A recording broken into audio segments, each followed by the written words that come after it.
Good evening, students. Welcome to Learners Academy. Let's see.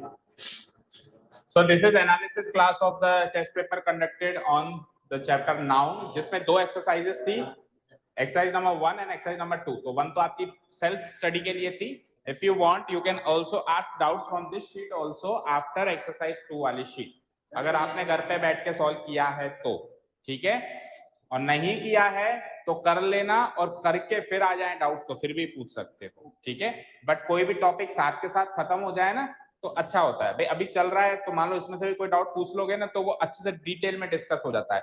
और अगर आप बाद में आके पूछते हो तो बाद में सपोज करो कुछ और चल रहा है बीच में, आप उसका डाउट लाते हो तो बता तो देते हैं, लेकिन वो फील थोड़ा ना आता है ना बताने वाले को ना पूछने वाले को. सो ऑलवेज सेम डे का काम सेम डे खत्म करने की आदत डालो.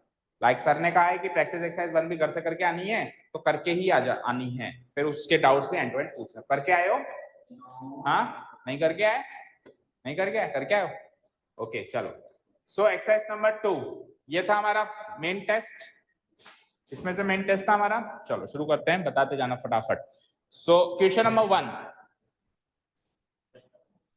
आप टेस्ट पेपर भी खोल सकते हो साथ में, नहीं तो फिर सामने भी देख सकते हो. देखो, he has brought 4 breads for lunch today. बोलो क्या एरर है? ब्रेड्स. क्या गलती है ब्रेड्स में? ब्रेड अनकाउंटेबल नाउन है, और अनकाउंटेबल नाउन का ना तो प्लूरल होता है ना इससे पहले कोई संख्या लगती है. दो एरर है, और लकीली दोनों एरर बी में है. प्रॉब्लम तो तब होती जब यहां से ये टूटा हुआ होता सेंटेंस, फिर गलती होती कि इसको मानू गलत या इसको मानू गलत, लेकिन ऐसा नहीं हुआ. वो क्वेश्चन इस हिसाब से सेट करेगा कि एक आंसर फिक्स लग सके आंसर के फॉर्म में. So B option is the right answer. ठीक है, साथ के साथ हम ये भी डिस्कस करते चलेंगे इसको इंप्रूव कैसे करेंगे. हालांकि आपको तो केवल गलती ढूंढनी थी, आपको केवल गलती ही ढूंढनी थी, लेकिन इंप्रूवमेंट का तरीका एग्जाम में तो पूछ सकता है ना. सो इसको इंप्रूव करने का तरीका ये होगा कि मैं 4 ब्रेड्स की जगह 4 स्लाइसेस ऑफ ब्रेड लिख दूं. क्या लिख दूं? जैसे पीस ऑफ, शीट ऑफ, ऐसे वर्ड्स लगाते हैं तो ब्रेड के आगे कोई भी जो उससे सूट करता हुआ शब्द में लगा, ब्रेड की स्लाइस होती है. सो अब देखो, स्लाइस का प्लूरल तो हो सकता है, ब्रेड का नहीं किया मैंने प्लूरल, स्लाइस का प्लूरल तो हो सकता है ना. और स्लाइस से पहले नंबर भी अलाउड है क्योंकि स्लाइस तो अनकाउंटेबल है, अनकाउंटेबल थोड़ी ना. समझ गए? Clear. Question number 2, this data are very useful to arrive at correct conclusion. सही निर्णय लेने के लिए, कंक्लूजन लेने के लिए ये डेटा बहुत यूजफुल है. क्या गलती है? नहीं समझ आया? किसी से भी नहीं हुआ? Data is a Latin word noun. So data की फॉर्म्स याद हैं? सिंगुलर प्लूरल, डेटम, और प्लूरल फॉर्म डेटा. अभी कौन सी फॉर्म आ रही है? तो प्लूरल फॉर्म के साथ दिस लगेगा. क्या क्या लगेगा? दीज. क्या लगेगा? दीज. और या फिर अगर आप दिस को दिस ही रहना चाहते हो तो फिर डेटा को क्या करना पड़ेगा? डेटम. और डेटम करके आर को क्या करना पड़ेगा? एस. कुछ भी करो, पार्ट ए में एरर है, कैसे भी उसको सही इंप्रूव कर लो. पर ज्यादा तरीका सही ये होगा. क्या सही होगा? ज्यादा सही तरीका कि डेटा को और आर को तो सेम रहने दो, दिस को क्या कर दो? प्लूरल फॉर्म में दीज कर. क्योंकि डेटा खुद प्लूरल है तो इसके लिए सिंगुलर चीज यूज नहीं होगी. देखो, इसके लिए वर्ब भी प्लूरल हो रहा है आर, और इसके लिए जो प्रोनाउन यूज हो रहा है, अभी प्रोनाउन हालांकि हमने पढ़ा नहीं है, हम नेक्स्ट चैप्टर में पढ़ने वाले हैं कल से, लेकिन पता होना चाहिए दिस सिंगुलर प्रोनाउन होता है और दीस उसका प्लूरल होता है. तो प्लूरल नाउन के साथ प्लूरल प्रोनाउन चलेगा. समझ आया? सो पार्ट नंबर ए में गलती है. चलें आगे. अच्छा, कैसे मार्क कर रहे हो? राइट रॉन्ग ऐसे मार्क कर लेना. टिक करेक्ट है तो टिक मार्क, और अगर रॉन्ग है तो क्रॉस कर देना. ठीक है, ज्यादा उसके इंप्रूवमेंट लिखने की जरूरत नहीं है, वो तो फिर वो जो भी बच्चा है वो वीडियो से देख लेगा अगर उसको देखना है तो, है ना. I have never seen such A lovely spectacles in my life. ये तो हुआ था क्लास में. क्या गलती है? स्पेक्टेकल्स. स्पेक्टेकल्स यहाँ पे चश्मों के लिए नहीं कह रहा है. स्पेक्टेकल का दूसरा मीनिंग क्या होता है? नजारा. तो एक नजारा है, ए लगा हुआ है, तो ए के लिए स्पेक्टेकल्स नहीं आएगा. क्या आएगा? स्पेक्टेकल. अब ज्यादा डिटेल में एक एक रूल डिस्कस नहीं करेंगे. अगर किसी को भी डाउट है तो आप बाद में के पूछ लेना, उससे रिलेटेड रूल बता देंगे. अभी केवल हम एरर देख रहे हैं. सो बी पार्ट में एरर हो जाएगी. B is the right answer. चलें नेक्स्ट पे. क्वेश्चन नंबर 4 देखें. फोर्थ वन इज, दिख रहा है सबको यहां से? आपको दिख रहा है सक्षम? इधर हो जाओ, नहीं तो इधर होकर देखो लो आराम से. Fourth, when you see his offsprings, जब आप उसके ऑफस्प्रिंग्स को देखोगे, you can't believe that he is above 70. आप यकीन नहीं करोगे 70 अबव है. सेंटेंस का मीनिंग क्या है? सेंटेंस का मीनिंग क्या है? जब आप उसके ऑफस्प्रिंग्स को देखोगे तो आपको बिलीव नहीं होगा कि वो 70 अबव है। मतलब क्या हुआ इसका? इसका सेंटेंस का मीनिंग क्या हुआ? जब आप उस ऑफस्प्रिंग्स का मतलब क्या होता है? अब केवल ये याद नहीं रखना कि ऑफस्प्रिंग्स तो गलत होता है, ऑफस्प्रिंग करेक्ट नाउन, ये तो याद आ गया होगा कि ऑफस्प्रिंग्स कुछ नहीं होता, क्या होता है? ऑफस्प्रिंग। लेकिन मीनिंग भी पता होना चाहिए, साथ के साथ वोकैब भी इंप्रूव करनी है और सेंटेंस का मीनिंग भी डिराइव करना आना चाहिए। सो बोलो ऑफस्प्रिंग का मीनिंग बोलो लक्षित। संतान, संतान उसके बच्चे बच्ची। तो जब आप उसके बच्चे बच्चियों को देखोगे तो आप यकीन नहीं मारोगे 70 साल से बड़ा आदमी है वो। ठीक है, मैं वो जवान दिखता है उसकी संतानों को देखकर, लेकिन जब संतानों को देखोगे तब पता चलेगा अच्छा आपकी एज इतनी है। ठीक है, सेंटेंस समझ में आ गया? क्लियर है? ओके। अब ऑफस्प्रिंग्स गलत है ना? ऑफस्प्रिंग एक ऐसा नाउन है जो जीरो प्लूरल की कैटेगरी का है। 4 नाउन थे उसमें, डियर, फिश, तीसरा कौन सा था? Deer, fish, sheep. शिप नहीं, शीप। शिप तो का तो प्लूरल शिप्स हो जाता है, जहाज। शीप जो भेड़ होती है। डियर, फिश, शीप और ऑफस्प्रिंग, इन चारों का प्लूरल फॉर्म भी ऑफस्प्रिंग, सिंगुलर फॉर्म भी ऑफस्प्रिंग, जीरो प्लूरल सीखा था। तो क्या कर देंगे हम? ऑफस्प्रिंग्स की जगह एस हटा देंगे एंड पार्ट ए में एरर जाती है, पार्ट ए में एरर जाती है भैया। चलो fifth one, let's see the fifth one. I have not gone through the letter. दिख रहा है सबको या जूम करूं? दिख रहा है? थोड़ा जूम कर दो लो।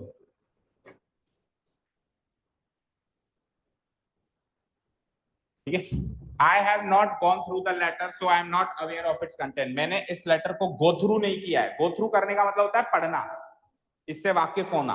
गो थ्रू करने का मतलब क्या होता है? इससे वाकिफ होना। तो मैं इस लेटर से वाकिफ नहीं हूं, मैंने इसको पढ़ा नहीं है। सो आई एम नॉट अवेयर, इसलिए मैं अवेयर नहीं हूं, यानी मुझे पता नहीं है इसमें क्या कंटेंट है, इसमें क्या लिखा हुआ है मुझे पता नहीं है। क्या गलती है? कंटेंट नहीं होता, क्या होता है हमेशा? कंटेंट्स होता है। लास्ट के कुछ रूल्स थे, मिसलेनियस रूल्स। मिसलेनियस रूल्स में हमने देखा था कंटेंट्स, कंटेंट कोई नाउन नहीं है, कंटेंट्स नाउन होता है, जिसका मतलब क्या होता है? अंदर की चीज को क्या कहते हैं? विषय वस्तु, विषय वस्तु। ठीक है, क्लियर? चलें आगे। इंडेक्स तो उल्टा विषय वस्तु की वो वाली फॉर्म होती है भाई, जिसको अपन शॉर्ट में बता देते हैं, समरी फॉर्म, वो होती है इंडेक्स। इंडेक्स और कंटेंट्स तो उल्टे हो गए एक दूसरे के उल्टे। उसके अंदर डिटेल में क्या है वो तो है कंटेंट्स, और उसको शॉर्ट में अपन लिख देते हैं, वो होता है इंडेक्स। ठीक है, next question number 6। What is the criteria of selection in the examination? इस एग्जाम में सिलेक्शन का क्या क्राइटेरिया है? क्या गलती है? इज, क्यों गलती है? क्राइटेरिया कैसा नाउन है? क्राइटेरिया कैसा नाउन है? प्लूरल। सिंगुलर क्या होता है इसका? क्राइटेरियन। क्राइटेरियन लैटिन वर्ड है, इसका सिंगुलर होता है क्राइटेरियन, प्लूरल होता है क्राइटेरिया। सो ये प्लूरल है, प्लूरल है तो फिर इज नहीं आएगा, क्या आएगा? आर। तो किस पार्ट में एरर हो जाएगी? ए पार्ट में एरर हो जाएगी। Very good. चले नेक्स्ट, आप दोनों को चेक करना फिर साथ के साथ। ठीक है, टिक मार्क दोनों में, टिक मार्क ही लगाना है। आज तो कोई ज्यादा बड़ा काम नहीं है, जैसे मैथ्स में तो हमको चेक करना होता है, इसमें तो केवल टिक मार्क ही लगाना है, राइट? ठीक है। हाँ, क्वेश्चन नंबर 7 और खुद समझते भी जाना है, ऐसे नहीं सारा दिमाग चेक करने में लगा रहे, मजा आ रहा है दूसरी कॉपी चेक करने में और खुद समझ ही नहीं रहे। यहाँ पहला आपका ध्यान इधर होना चाहिए, जो इधर समझाया जा रहा है समझ में आना चाहिए। इसको बाद बस हल्का सा टिक मार्क है, सही है तो सही, गलत है तो गलत, फिर वापस इधर ध्यान देना। Okay, the sceneries of Kashmir. क्या गलती हो गई? यही गलती हो गई पढ़ते ही। सीनरीज नहीं हो सकता क्योंकि सीनरी अनकाउंटेबल नाउन है, अनकाउंटेबल का नाउन का प्लूरल नहीं होता, तो सीनरी। ऑप्शन ए में एरर जाती है, सीनरी ऑप्शन ए में एरर जाती है। ठीक है, क्लियर है? ये जो आप लिख रहे हो सक्षम, इसके आगे सीनरी गलत है, वो ना भी लिखो तो चलेगा। ठीक है, जिसकी कॉपी है वो अपने आप देख लेगा क्या गलती है, बस आप तो टिक मार्क और रॉन्ग पे ध्यान दो। अपने को ऐसे सही नहीं करना है कि सीनरी गलत है या क्या गलत है। ठीक है, क्लियर है? और वैसे भी आप कर रहे हो तो दूसरी कॉपी में कर रहे हो, हमने खुद की भाई मैं सोचू यार मैं को याद रह जाएगा क्या गलती है, तो खुद की कॉपी तो है नहीं ना वैसे भी, और दूसरे की कॉपी में हम क्यों करें, उसको कर लेगा अपने आप। ठीक है, और नहीं तो वीडियो है, आप कर जाके वापस से एरर्स को नोट डाउन कर सकते हैं, क्या क्या एरर्स हैं इसमें। ठीक है, नेक्स्ट 8th क्वेश्चन देखते हैं। The headquarter of the army is in Delhi. It's really surprising that you do not know even the fact. जो हमारी भारतीय फौज है उसके जो मुख्यालय है वो दिल्ली में है, और बड़े ही सरप्राइज होने की बात है कि आपको इतना सा फैक्ट नहीं पता, इतनी सी बात नहीं पता। क्या गलती है? हेडक्वार्टर नहीं होता, अगेन जीरो प्लूरल कैटेगरी, ये हेडक्वार्टर्स होता है। सिंगुलर फॉर्म में भी हेडक्वार्टर्स एंड प्लूरल फॉर्म में भी हेडक्वार्टर्स। इस कैटेगरी में 6-7 नाउन थे, जिसमें एक इनिंग्स भी था, याद है? इनिंग्स का प्लूरल भी इनिंग्स होता है, हेडक्वार्टर्स का प्लूरल भी हेडक्वार्टर्स होता है, राइट? चलो 9th देखो, when he returned from A part में एरर मान लेना, ठीक है? When he returned from America, जब वो अमेरिका से लौटा, he informed me that he had come here to do an urgent work, उसने मुझे बताया कि मैं यहाँ पे एक अर्जेंट वर्क करने आया हूँ, अर्जेंट कार्य के लिए आया हूँ। क्या गलती है? हाँ बोलो, क्या गलती है? अर्जेंट में क्या गलती है? गलती तो वर्क में है। वर्क एक अनकाउंटेबल नाउन है, अनकाउंटेबल नाउन के लिए आर्टिकल ए या एन नहीं आ सकता, तो सी पार्ट में तो एरर चली जाएगी, लेकिन इसको इंप्रूव कैसे करेंगे? Urgent piece of work, urgent piece of work. तो अर्जेंट के आगे मैं पीस ऑफ इतना सा टर्म एक्सप्रेशन और ऐड कर दूं फ्रेज, तो फिर ये सही हो जाएगा, क्योंकि अब ये एन जो आ रहा है पीस के लिए आ रहा है। अगर मैं पीस ऑफ नहीं लगाता हूं तो एन वर्क के लिए आ रहा है, जो कि नहीं आ सकता, ठीक है? Urgent piece of work. So question number 10 चलते हैं, सी पार्ट में एरर आ जाती है यहाँ पे। He never believes, 10th question, he never believes in, नीचे ही ले आओ, क्वेश्चन नंबर 10 देखो, he never believes in using a fair mean because they are not acceptable in this materialistic age। वो कभी भी कोई अच्छा साधन या फेयर का मतलब होता है उचित, फेयर अनफेयर होता है उचित अनुचित, वो कभी भी एक उचित साधन को यूज नहीं करता, क्योंकि वो मानता है कि उचित साधन तो एक्सेप्टेबल है ही नहीं इसमें, इस भौतिकवादी युग में, यानी कलयुग चल रहा है, कलयुग में कोई उचित साधन नहीं होता, अनुचित साधन यूज करो। मतलब ईमानदार से कोई काम नहीं करता, सारे काम वो बेईमानी से करता है, क्योंकि मानता है कि ईमानदारी एक्सेप्टेबल नहीं है इस युग में, ऐसा वो मानता है। क्या गलती है? साधन को मीन्स कहते हैं, मीन नहीं कहते। इसमें भी 5-6 नाउन थे जो हमेशा एस लगा के यूज होते हैं, जिसमें सेविंग्स था, जिसमें अर्निंग्स था, जिसमें टाइडिंग्स था, जिसमें मीन्स था, याद है? ठीक है, सो मीन नहीं होता, कहां गया? मीन्स होता है साधन। जब इसका मीनिंग माध्यम या साधन से लिया जाए, माध्यम या साधन से लिया जाए, तो it is not mean, it is means.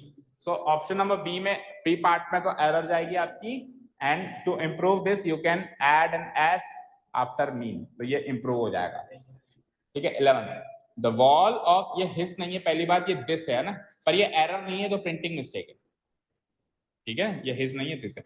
The wall of this magnificent building, क्योंकि हम आर्टिकल के एरर थोड़ा निकालने बैठे हैं ना। The wall of this magnificent building, magnificent होता है भव्य, शानदार। इस शानदार बिल्डिंग की जो ये दीवार है, ये 50 फुट हाई है, and its paintings are very striking. और इसकी जो पेंटिंग 50 फीट तो ऊंची है इसकी दीवार, और इसकी पेंटिंग्स भी बड़ी स्ट्राइकिंग है। स्ट्राइकिंग मतलब जो झटका दे, स्ट्राइक करे, झटका देने वाली है, सरप्राइजिंग है, मस्त है, मतलब देखते मजा आ जाए, ठीक है? क्या गलती है? नहीं समझ आ रहा क्या? आप पीछे बैठो, प्रॉब्लम है। हाँ, क्या गलती है? फुट, फुट का प्लूरल क्या होता है? फीट। तो अगर 50 है तो 50 प्लूरल के आगे लगेगा या सिंगुलर के आगे लगेगा?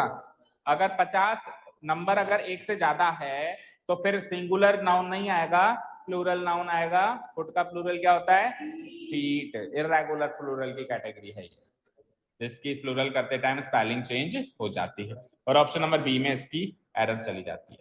चले नेक्स्ट, चले ओके, क्वेश्चन नंबर 12 देखेंगे हम लोग। One of my good friend is both an artist and a physician of repute. मेरा एक अच्छा दोस्त है, मेरे अच्छे दोस्तों में से एक मेरा दोस्त है। यहीं पे गलती पता चल गई क्या? बोतों में से एक होता है या एक में से एक होता है? बोतों में से एक। So one of my good friends, one of के बाद वाला नाउन प्लूरल आता है हमेशा। वन ऑफ के बाद वाला नाउन क्या आता है हमेशा? प्लूरल। सो वन ऑफ के बाद क्या आ रहा है? फ्रेंड आ रहा है, तो फ्रेंड को क्या कर देंगे? फ्रेंड्स। वन ऑफ के बाद वाला नाउन क्या आता है? प्लूरल। और इस सेंटेंस का मीनिंग देखो, ए पार्ट में तो एरर आ गई। इस सेंटेंस का मीनिंग है, मेरे अच्छे दोस्तों में से एक अच्छा दोस्त ऐसा है जो आर्टिस्ट भी है और फिजिशियन भी है। आर्टिस्ट मतलब कलाकार भी है, फिजिशियन मतलब चिकित्सक। फिजिशियन मतलब क्या होता है? चिकित्सक, जो हमारा इलाज करता है, जिसको अपन देसी भाषा में कहते हैं डॉक्टर, ठीक है? बट एक्चुअली वो फिजिशियन होता है, ठीक है ना? हल्का फुल्का जो डॉक्टर होता है, जैसे खांसी जुकाम वाला, वो फिजिशियन कहते हैं उसको। फिर जो बड़ा होता है उसको सर्जन, या जो भी उसकी उपाधि होती है, जो जो भी वो काम करता है ना। ऑफ रेप्यूट, ऑफ रेप्यूट मतलब रेप्यूटेड, रेप्यूटेड मतलब बहुत ही फेमस वो फिजिशियन है। चलो नेक्स्ट, ए पार्ट में एरर जाती है। It is difficult to find man servants in big cities because they are engaged in other professions. बड़े शहरों में मैन सर्वेंट्स को ढूंढना बड़ा मुश्किल है। मैन सर्वेंट्स मतलब जो मैन भी हो और सर्वेंट्स भी हो, मतलब ऐसे नौकर, ऐसे सर्वेंट्स जो मैन हो, मेल हो, फीमेल ना हो। जैसे काम की बाई तो मिल जाती है, काम का बाया नहीं मिलता नहीं मिलता ना भाई। आप देखो छोटे शहरों में जाओ, गांव में जाओ, तो वहां पे जो बड़े बड़े सेठ होते हैं, उन्होंने घर का काम करने के लिए आदमियों को भी रखा हुआ होता है, होते हैं ना उनके, मुनियों से ही काम करवा लेते हैं, ये गाय का दूध निकाल ले, है ना। तो लेकिन ऐसा बड़े शहरों में उनको ढूंढना बड़ा मुश्किल है, क्योंकि वो आदमी है, वो मैन है, वो वुमेन तो है नहीं। तो वो मैन है तो वो अलग अलग प्रोफेशन उनको वैसे ही खूब मिल जाती है, तो वो काम करेंगे, घर का काम क्यों करेंगे। समझ गए? क्लियर? तो क्या गलती है? मैन सर्वेंट्स में ही गलती है। कंपाउंड नाउन है, दो शब्दों से बना है, और जब अपन कंपाउंड नाउन का प्लूरल करते हैं तो दोनों का प्लूरल होगा, एम का भी MEN होगा और सर्वेंट का भी सर्वेंट्स हो जाएगा, क्योंकि दोनों नाउन है और एक इर्रेगुलर कैटेगरी का नाउन है। हाँ, अगर ये रेगुलर कैटेगरी का नाउन होता जैसे बॉय, तो पर बॉय का बॉयज नहीं होता, फिर केवल इसी का ही प्लूरल होता। जैसे दो नाउन है तो अगर पहले बाद वाले का तो हमेशा होता है, तो सर्वेंट का तो सर्वेंट्स उसने ही कर दिया, क्योंकि उसको भी पता है आप भी करोगे। बाद वाले का तो हमेशा होता है। पहले वाले का कब होगा? जब वो इर्रेगुलर कैटेगरी का है। सो मैन इर्रेगुलर कैटेगरी का है, सो मैन का क्या हो जाएगा? MEN, मैन सर्वेंट्स हो जाएगा। डन। ऑप्शन नंबर ए हमारा राइट आंसर हो जाएगा, उसमें error. A farmer was leading oxes, बड़ा सरल है to his field for ploughing early in the morning. एक आदमी अपने बैल चरा रहा था अपनी फील्ड में for ploughing. Ploughing मतलब खेत जोतने को कहते हैं ploughing. खेत जोतने को क्या कहते हैं? Ploughing. Early in the morning, रोज सुबह सुबह वो प्लफिंग कर रहा था, इसके लिए वो अपने बैलों को लीड कर रहा था। लीड कर रहा था मतलब उनको लेके घूम रहा था या चरा रहा था, ठीक है। चराना नहीं कह सकते, मतलब लीड करना मतलब जो भी कार्य करना है उन बैलों से वो कार्य वो करवा रहा था, लीड कर रहा था, बता रहा था इधर जा उधर जा, है ना, डायरेक्शंस दे रहा था। ठीक है, चलो बताओ क्या गलती है? ऑक्स का प्लूरल ऑक्सेस नहीं होता, इर्रेगुलर कैटेगरी हो गई, ऑक्सन होता है। ठीक है, देखो बेटा, एरर ढूंढने के साथ साथ उस सेंटेंस की स्टोरी भी समझ में आनी चाहिए। अगर स्टोरी समझ में आएगी तो एरर बहुत अच्छे से समझ आएगी। और केवल रट लें कि ऑक्सेस तो गलत होता है, ऑक्सन गलत होता है, ऑक्सन सही होता है, तो वो 2 मिनट याद रहेगा, 5 मिनट याद रहेगा, 10 मिनट याद रहेगा, जिंदगी भर याद नहीं रहेगा। ठीक है, तो स्टोरी बनाओ हर एक सेंटेंस के रिलेटेड, इसलिए मैं हर एक सेंटेंस का कोशिश कर रहा हूं जितना ज्यादा हो सके मीनिंग आपको बता दूं। ठीक है, चलो आ जाओ फिर इस साइड, राइट साइड आ जाओ इस शीट के। क्वेश्चन नंबर 15 देखेंगे हम लोग। Wordsworth's poetry is characterized by his subtle description of the beauty and liveliness of the nature. ठीक है, ये पोएटिक लैंग्वेज बड़ी डिफिकल्ट होती है, पोएटिक लैंग्वेज है ये। ठीक है, क्या है इसका मीनिंग? वर्ड्सवर्थ नामक एक पोएट है, आपको पता है? वर्ड्सवर्थ ये इंग्लिश पोएट है, अंग्रेज कवि है ना। वर्ड्सवर्थ की जो पोएट्री है, तो गलती तो ये पता चल गई होगी, जैसे सीनरी का सीनरीज नहीं होता, पोएट्री का भी पोएट्रीज नहीं होती। तो ए पार्ट में एरर तो पता चल गई होगी, आप पोएट्रीज का क्या कर दोगे? पोएट्री कर दोगे। बट जैसा कि मैंने कहा, हम कोशिश करेंगे कि पूरे सेंटेंस का हम मीनिंग निकाल पाए। क्यों? क्योंकि सर अभी तो पोएट्री वाली एरर आ रही है, लेकिन बाद में तो एग्जाम में तो एक दूसरे जो शब्द है उनकी भी एरर आ सकती है। दैट मीन्स हमको हमारी वोकैब भी इंप्रूव करनी है, और वोकैब इंप्रूव कब होती है? जब बाकी के शब्द भी पढ़ ले। ऐसा नहीं कि पोएट्री हो गया हमारा काम बनता, बाढ़ में जाए जनता, अगले क्वेश्चन पे चलेगा, ऐसा नहीं। हमको बाकी वर्ड्स भी पढ़ने हैं, उसी से हमारी वोकैब इंप्रूव होगी। ठीक है, जो वर्ड्सवर्थ जो कवि हैं उनकी पोएट्री जो है, यानी उनकी जो काव्य शैली है या उनकी जो कविताएं हैं, इस कैरेक्टराइज्ड, वो किस प्रकार से कैरेक्टराइज करने वाला, उसके क्या फीचर्स हैं? क्या फीचर्स हैं? Subtle description. सबटल का मतलब नहीं पता? सूक्ष्म, बारीकी से एक एक पॉइंट को उठा उठा के।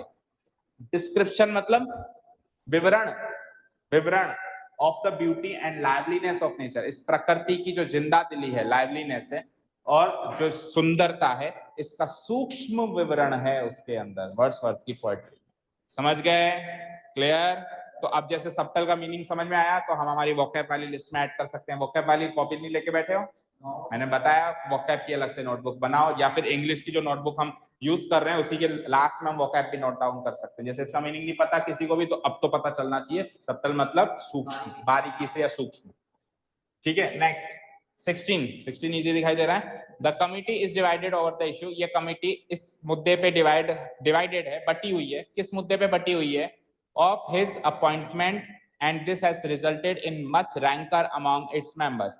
ये कमिटी इस मुद्दे पे बटी हुई है। किस मुद्दे पे? कि उसका अपॉइंटमेंट होना चाहिए या उसकी नियुक्ति होनी चाहिए या नहीं होनी चाहिए, इस मुद्दे पे वो बटी हुई है।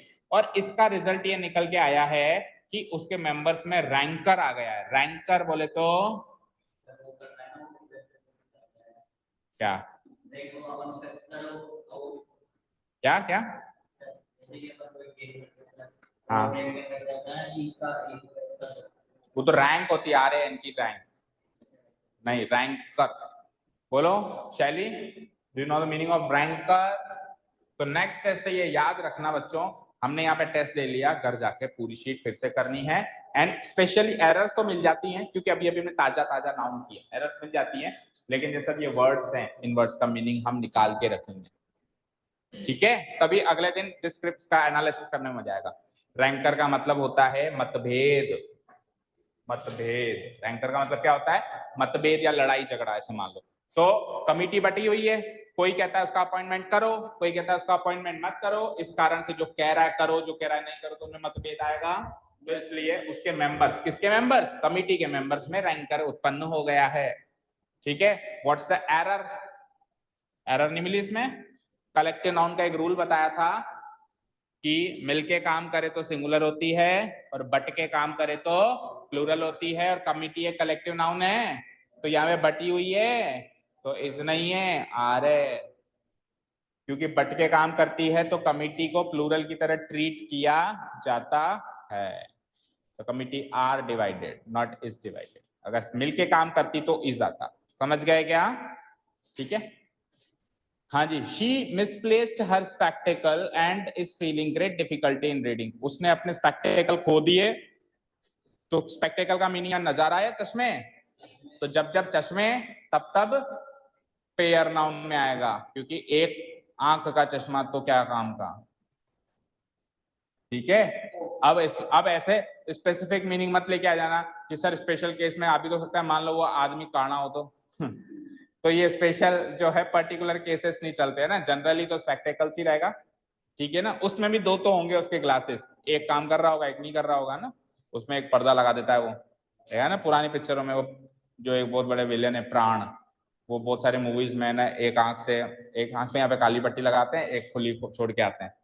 तो उसके लिए स्पेक्टेकल भी चलेगा, स्पेक्टेकल्स ना भी चले तो, ठीक है? रक्षित को होशियारी। नेक्स्ट देखो, वन ऑफ माई फ्रेंड, यही पढ़ते ही गलती हो गई। One of my good friends कहूं, देखो पहले क्या आया था? One of my good friends, इधर ही कहीं आया था, शीट में आया था। बोलो कौन सा सेंटेंस में आया था? 12।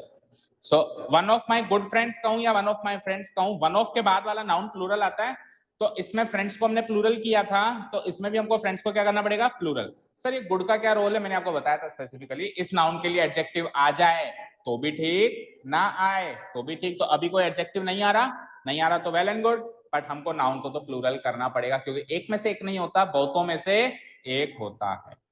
डन? तो एडजेक्टिव गुड आता है तो अच्छी बात है, नहीं आता है तो बाढ़ में जाए। हम फ्रेंड का तो फ्रेंड्स में करेंगे। वन ऑफ सेंटेंस क्या है? केम रनिंग क्या लिखा हुआ है? To me and gave me this good news. एक मेरा अच्छे दोस्तों में से एक दोस्त ने ये काम किया कि मेरे पास भागते हुए आया और ये न्यूज मुझे दी, ये गुड न्यूज मुझे दी। क्या गुड न्यूज है? वो फ्रेंड के साथ ही राज ही रह गया ये हाँ, तो न्यूज जो है वो भी अनकाउंटेबल है, न्यूजेस नहीं होता, यही बताया। तो कहाँ किया है मैंने? न्यूज का न्यूज ही किया है, ठीक है? अच्छा, तो मैंने न्यूज के बारे में कुछ बताया था, तो न्यूज जहां भी दिखाई दे उस पार्ट में एरर होगा, ये यूज किया होगा आपने। तो फिर मैंने वन ऑफ के बारे में भी तो बताया था, वो कैसे भूल गए आप? हाँ, ठीक है, ओके। तो पुराने जमाने की एरर्स नहीं आती कि हमने न्यूज सीखा था तो न्यूज जहां भी आया उसी में एरर है, अब तो मिक्स में आती है, ठीक है? 19 इन द लास्ट इलेक्शंस, पिछले चुनावों में, the electorate's disinterestedness puzzled the politicians very much. Important mark करो, अच्छा सेंटेंस। अपोस्ट्रोफे वाले सारे सेंटेंस पर्सनली मुझे अच्छे लगते हैं, क्योंकि उसमें डेप्थ में हमको जाना पड़ता है ना, और अच्छे सॉल्व नहीं कर पाते अपोस्ट्रोफे वाले एरर्स। है ना, बहुत ही जिससे पूरे रूल्स पढ़े हैं वही सॉल्व कर पाता है।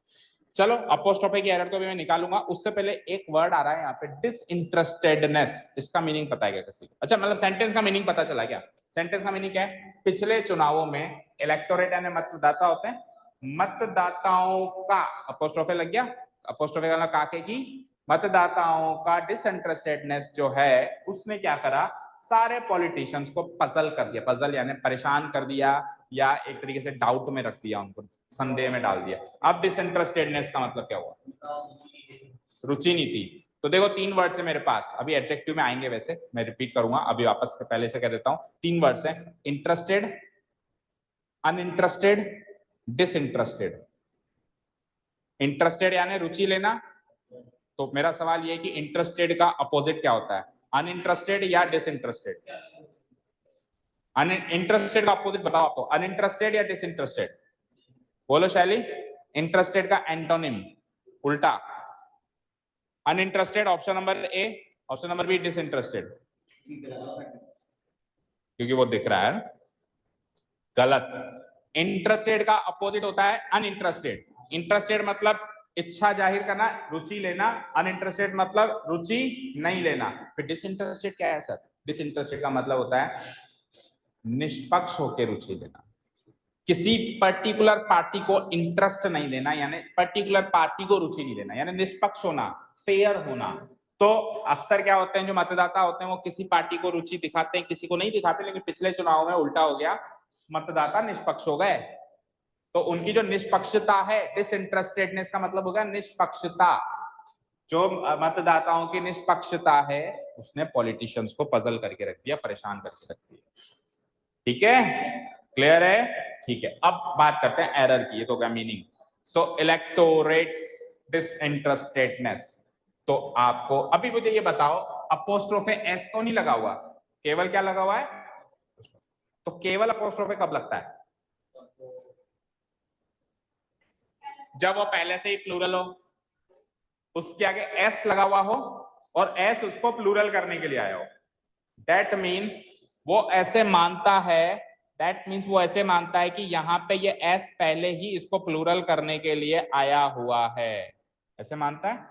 अब लास्ट में जाते जाते, अभी लास्ट की शीट्स में हमने 4-5 नाउन सीखे थे, जेंट्री, इन्फेंट्री, याद है? उसमें एक वर्ड आया था इलेक्टोरेट। मैंने कहा था इलेक्टोरेट अपने आप में ही प्लूरल है, और जब वो अपने आप में ही प्लूरल है, जेंट्री, इन्फेंट्री, इलेक्टोरेट, जब वो अपने आप में ही प्लूरल है तो उनका और प्लूरल नहीं बनाया। कैटल भी था उस लिस्ट में, है ना? कैटल, जेंट्री, इन्फेंट्री, इलेक्टोरेट, ये ऑटोमेटिक ही प्लूरल है, तो इनका और प्लूरल नहीं बनाया जा सकता। तो एस लगा के तो आपने इनका और प्लूरल बनाने की कोशिश करी है, गलत करी है ना? इनका प्लूरल तो बनाया ही नहीं जाता ना। तो क्या गलती हो जाएगी? गलती ये हो जाएगी कि आप एस को हटाओ, अब ये अपने आप में सही नाउन हो गया, और अगर ये अपने आप में नहीं सही नाउन हो गया तो अपोस्ट्रोफे लगाना है तो अपोस्ट्रोफे एस लगेगा, क्योंकि एस पहले नहीं लगा हुआ। क्योंकि अपोस्ट्रोफे एस ही लगता है हर जगह, केवल अपोस्ट्रोफे तो तब लगता है जब वो एस ऑलरेडी लगा हुआ हो और उसको प्लूरल करने के लिए लगा हुआ हो। तो एस तो गलत लगा हुआ था ना, लगा हुआ तो था, लेकिन वो क्या था? गलत लगा हुआ था। सही तो क्या होता? इलेक्टोरेट। सही तो क्या होता? इलेक्टोरेट। अब एस नहीं लगा हुआ तो आपको एस नहीं लगाना, अपोस्ट्रोफे नहीं लगाना होगा, आपको अपोस्ट्रोफे एस पूरा लगाना होगा। सो गलती ये हो जाएगी, इस एस को यहां से हटा के यहां लगा दो, अब ये सही हो गया। समझे क्या? एंड बी पार्ट में एरर जाएगी। समझ गए? अच्छे समझ गए? Next 20, children are prone to making mischiefs if they have nothing to do। prone का मतलब क्या होता है? prone का मतलब होता है क्या? बोलो। prone का मतलब होता है किसी के नेचर में होना, किसी के स्वभाव में होना। बच्चों का स्वभाव होता है कि वो मिसचीफ करेंगे, शरारत करेंगे, ठीक है? If they have nothing to do, अगर उनके पास कोई काम नहीं है तो। इसलिए बच्चों को हमेशा बिजी रखना चाहिए। उनको अगर खुला छोड़ दिया तो वो शरारत तो करेंगे ही करेंगे, ठीक है? क्या गलती है?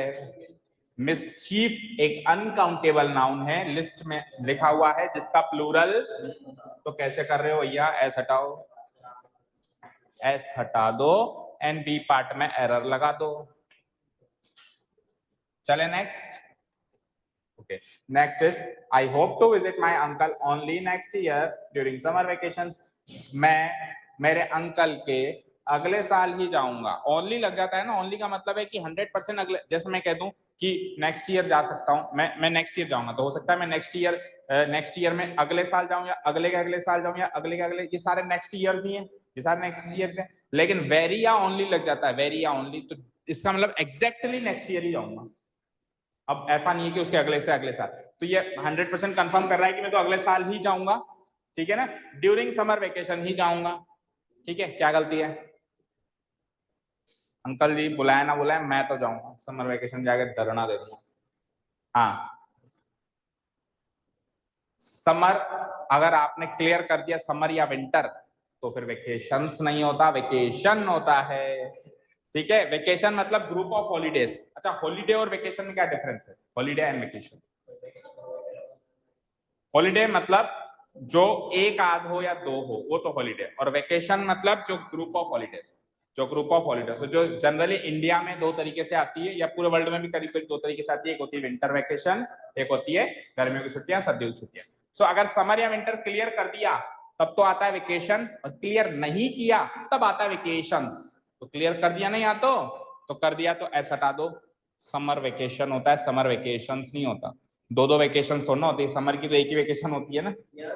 Okay, 20, you can buy the scissors that is sharp. Easy है, तो आप वो कैंचियां खरीद सकते हैं जो शार्प हो। उधर ही बैठ जाओ, एक शीट दे दो उसको कोई से भी। कहाँ थे भाई साहब? घर पे क्या कर रहे थे? पढ़ रहे थे। तो यहाँ पे हम क्या डांस करवाते हैं लोगों को? इससे भी पीछे वाली शीट पे, बेंच पे बैठो। हाँ बोलो, क्यों आए हो लेट? 5 बजे का टाइम था आज। कब अनाउंस किया था कि 4 बजे आना है? कल क्लास में आफ्टर द टेस्ट। चले गए थे तो ग्रुप में भी डाला हुआ है, दो दो तीन तीन बार, एक बार नहीं, दो बार नहीं, तीन तीन बार, आपको याद दिलाने के लिए। बैठिए। हाँ जी, I hope to visit my uncle only next year, sorry ये नहीं वाला, you can buy the scissors that is sharp. क्या गलती है बोलो? सीजर्स होता है, सीजर नहीं होता, तो सीजर्स तो सही है, लेकिन अगर ये प्लूरल है तो इज क्या कर रहा है? आर आएगा ना। प्लूरल के साथ इज आता है क्या कभी? मेरे को वो सीजर्स खरीदनी है जो शार्प हो, तो सीजर्स है ना शार्प। सीजर शार्प थोड़ी ना, अगर सीजर शार्प होती तो क्या लिखता? Scissor is sharp. लेकिन सीजर्स है तो क्या लिखूंगा? Seizures are sharp. सो इसकी जगह आर आएगा, गलती सी पार्ट में जाएगी। ऐसा मत कर देना कि सीजर्स दिखते भी पार्ट में गलती है, क्योंकि सर ने कुछ ना कुछ तो बताया था। ऐसा नहीं है ना। किस पार्ट में गलती जाएगी? सी पार्ट में एरर जाएगी। ठीक है, आपको क्या करना है समझ में आ गया होगा। बस आपको टिक मार्क और राइट करना है और यहाँ पे ध्यान देना है। ठीक है, और फिर घर जाके थोड़ी सी आधे पौन घंटे की वीडियो देखना। आधे घंटा तो हो गया होगा अपने को। ठीक है, question number 23, the issue are very complex, बड़ा सरल है। पहले पार्ट में एरर दिखाई दे रही है, इश्यू तो एक है तो आर कैसे आ गया? इश्यू तो एक है ना, इश्यू यानी मुद्दा। इसका प्लूरल क्या होता? मुद्दे। ऐसे होता, इसका प्लूरल क्या होता? मुद्दे। सो इश्यू है तो फिर आर क्या होगा? ये तो इज होगा।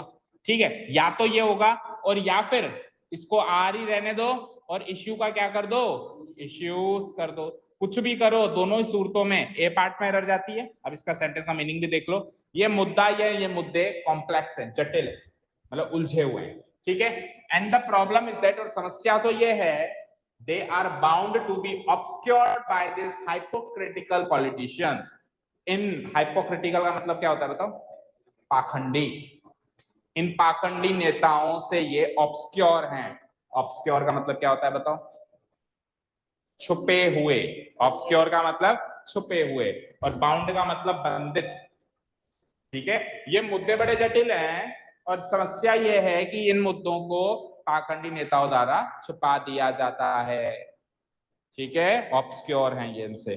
ठीक है, सो देखो यहाँ पे भी दे आ रहा है, यहाँ पे भी क्या आ रहा है? They are. तो इस दे से भी क्लियर हो रहा है कि इश्यू नहीं है, इश्यूज है, क्योंकि अगर इश्यू होता तो दे की जगह इट आता।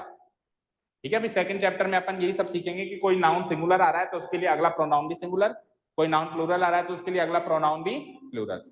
सो दे आ रहा है तो दे से क्लियर है कि आर तो आर ही रहेगा, इश्यू का क्या करना पड़ेगा? इश्यूज। पार्ट ए में ही एरर जाएगी फिर भी। ठीक है, चले नेक्स्ट। द मोराल, इसको कैसे रीड करते हैं? मोराल, इसका मतलब क्या होता है? मनोबल।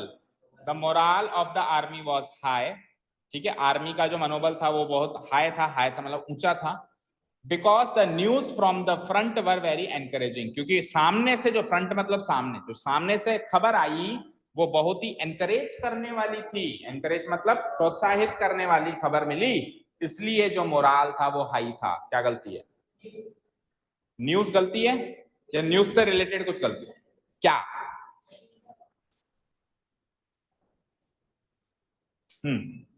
बोलो शैली और सैर। देखो मोराल एक अनकाउंटेबल नाउन है, तो उसके लिए तो सिंगुलर नाउन चलेगा, सिंगुलर वर्ब चलेगी, चल गई। तो न्यूज भी तो अनकाउंटेबल नाउन है, तो उसके लिए कैसे प्लूरल चल गई? खबर प्रोत्साहित करने वाली थी या वाले थे?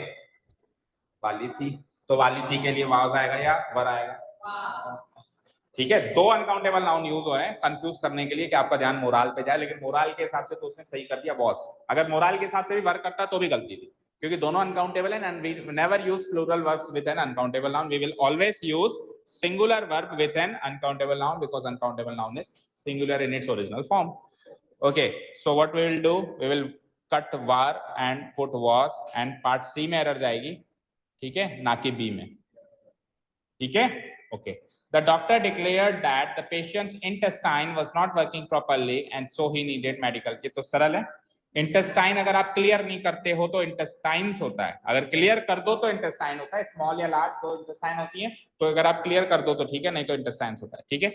द एलमनस, एलमनस एलमनाई दो वर्ड्स थे लैटिन भाषा के, मतलब क्या होता है इनका? पूर्व छात्र, ठीक है।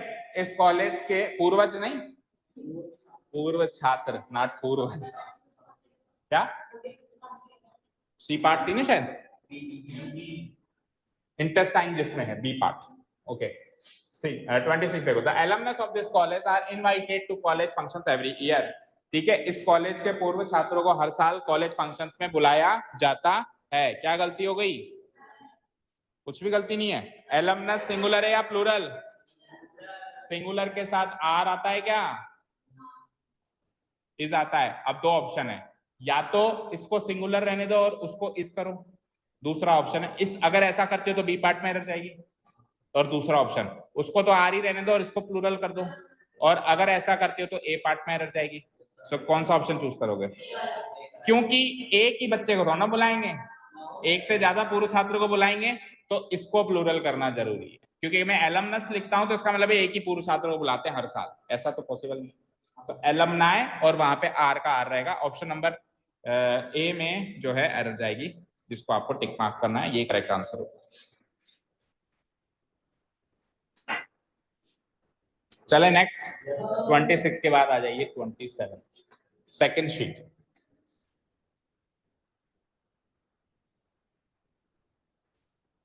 The hills of the Uttar Pradesh abound in beautiful sceneries and visitors are attracted it every year।